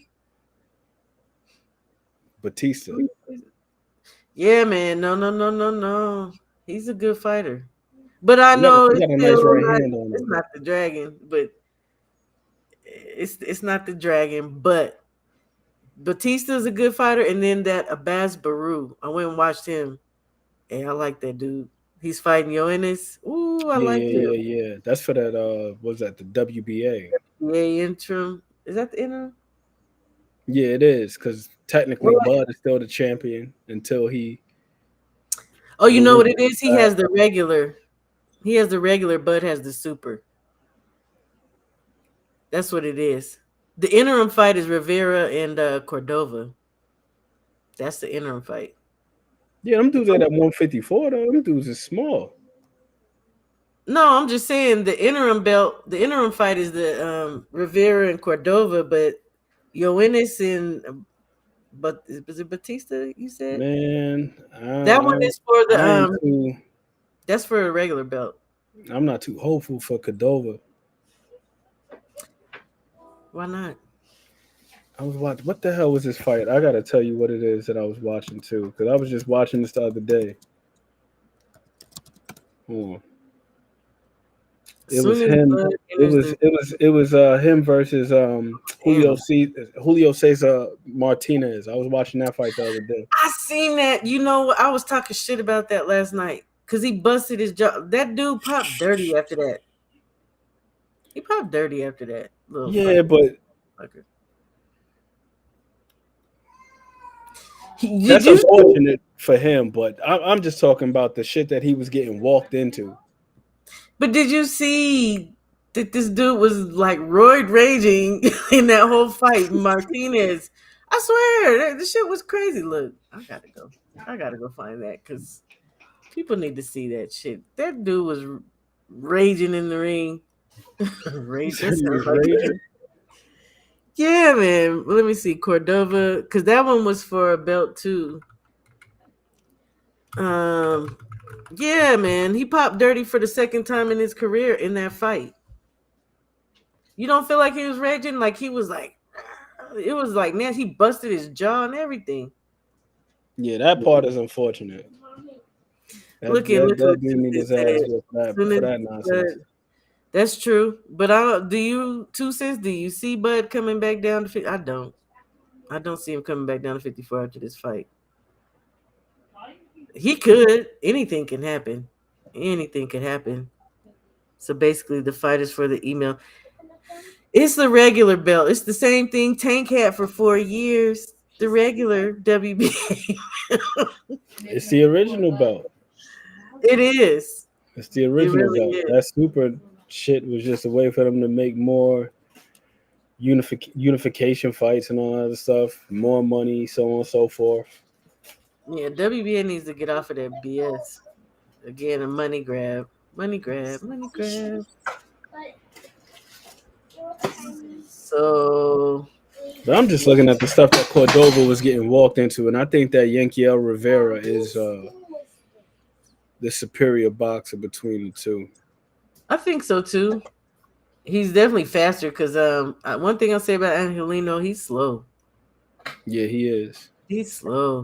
Which is something that you see like that, which is very rare for them dudes that's fighting at like 112 and like bantamweight and shit. Like you'd be hard pressed to find a slow guy down there. But he does have power. He has power though. But it's just that it takes him a long time to get that off. This little skinny thing though, look at little Roy Rager. He's about to rage. He's about to rage. Is it sped up? Yeah. You want me to slow it down? I know. I was just wondering why they moving. Yeah, they was moving like they were like in a silent film or something like that. It's like the next step. Here we go. But the stuff Cordova was just getting walked into. I think I said that in my breakdown. Hell too. no, we ain't get no casuals corner. Jake Paul breakdown. No Cordova. sir. Cordova does just walk into shit. I think I said that in my breakdown. Like he just does that. Yeah, Yeah, he that is. man reckless as hell. Yeah, he's reckless, but that's why I said he'll walk into stuff. But if he could get his shit off on you too. But look, there go the roid rage right there. It has to be. I'm not playing. He just tunes up throughout the whole fight. He starts getting all talking shit. Get over here. But See, like look, right there, look at them shots he's walking into. he ain't got no Squaring defense. up and So shit. look, Martinez kept his hands down this whole watch. It's just crazy to me. What the white dude was raging in this fight. And we only in round one. Maybe my man was feeling like Mario off the star. I don't know what he's feeling. Like he's feeling You know good. Mario. You know when Mario gets a little star, you can just walk through stuff. I don't know what that means. You never play Super Mario? Oh yeah. Super Nintendo? Okay, because I'm like, I don't know what the hell that means. But Nah, yeah. you get the little star. You can just walk through shit.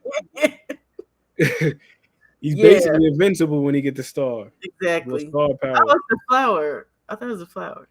The flower is the one where he throws the fireballs. Okay. I ain't flower played that power. since I was 12 years old. I was just playing it. I got it on my laptop. Of course I was playing with my kids. I had my kids playing all the old games. They in love with that damn. Well, my daughter is though. She loves that Mario Kart. I think a lot of kids did. So, I got Rivera in that fight. I think I do. Look, you gotta make me look at my notes as to look at if TD was in here, he getting my ass because I don't know if he listened to that part. Yankee okay. Yeah, because he has the better mobility. He's faster. But I think what I said in there for sure is because this is way too much to read right here.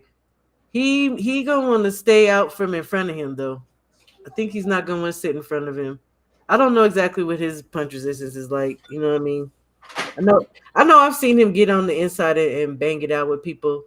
I did say that about him too. He's gotten trapped in people's fight because he had a tough fight against was it dude named Dominguez or something? Yeah, Andy Dominguez. Man, that fight, yeah, he was trying to, and he was fighting at a way faster pace than even Yankiel usually fights at. So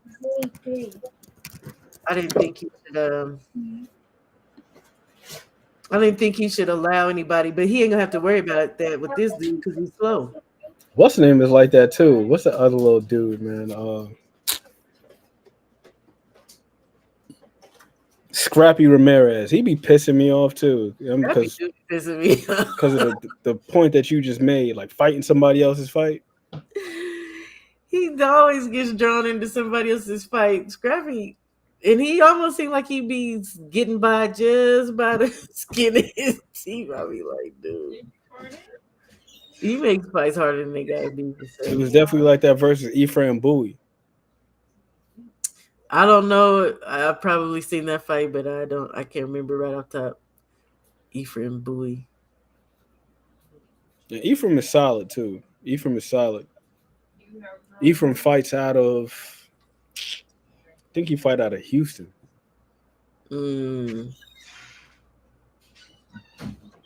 Black guy, Hispanic guy? Ephraim, if I'm not mistaken, Ephraim might be like a Pinoy, like what the fuck do they call him? Filipino. Filipino, yeah. There you go, Ed. Don't say I never gave you nothing. What's this? What y'all know about turtle tipping you? 2 cents. I know you can see my IG there. You said you moving here and you was gonna send me. There you go. Oh no. We ain't over here playing the one on NES. Oh, y'all talking about some video games. I'm talking about Super Nintendo. Well, But I appreciate that, sir. Such a kind gesture. Mm, okay, I do. I need to go eat. So I'm rolling with Bud. He's gonna beat Canelo. Let's go, 2 cents. I don't have a dog in the Let's fight. go. Let's go, Steph. You got to, because he's black. I'm blackity black, y'all. I'm blackity black. Sorry, sir, not this one. No, sir. Is Bud not a black man? He is. He sure is. Come Gone on, with his man. bad black self. But I ain't got a dog in this fight. I ain't got a dog in this fight. I'm not a fan of Bud. I'm not a fan of Canelo. Just one of them people. But and it's okay. Y'all root for Bud. There you go. Cause he's black, y'all. Cause he's black, y'all. He's black in the I black. ain't watched CB4 in a long ass time. I haven't. I'm not a real movie person like that. I watch them like one time and then I'm done. I don't. And But I ain't watched movies in a long time. Except for when I go to theater or something. Yeah, Bud versus Canelo. I'm excited for that fight. I am, because I just want to see how things play out. You don't have to hit the cash app 2 cents. I told you to join my IG. Speaking of cash app, I don't know. Will Sinclair isn't in here, but shout out to Will Sinclair. He sent me $5 yesterday, and I had my thing. My stream got cut. My stream got cut. Oh, did it? Yeah. I'm like, made it to the big time. oh wow. All right, folks. Interesting. Well, damn. It's probably PBC. 2 cents said it'll come back. It's probably PBC. Probably, because that was the last one I was watching. They Does don't yours care ever come about the back? content creator struggle. Does yours ever come back? I don't know if it ever comes back, but I do know that I'll stop my stream and start a brand new one like nothing happened. I've done that plenty of times. So then end this one and start another one? That's generally what I do.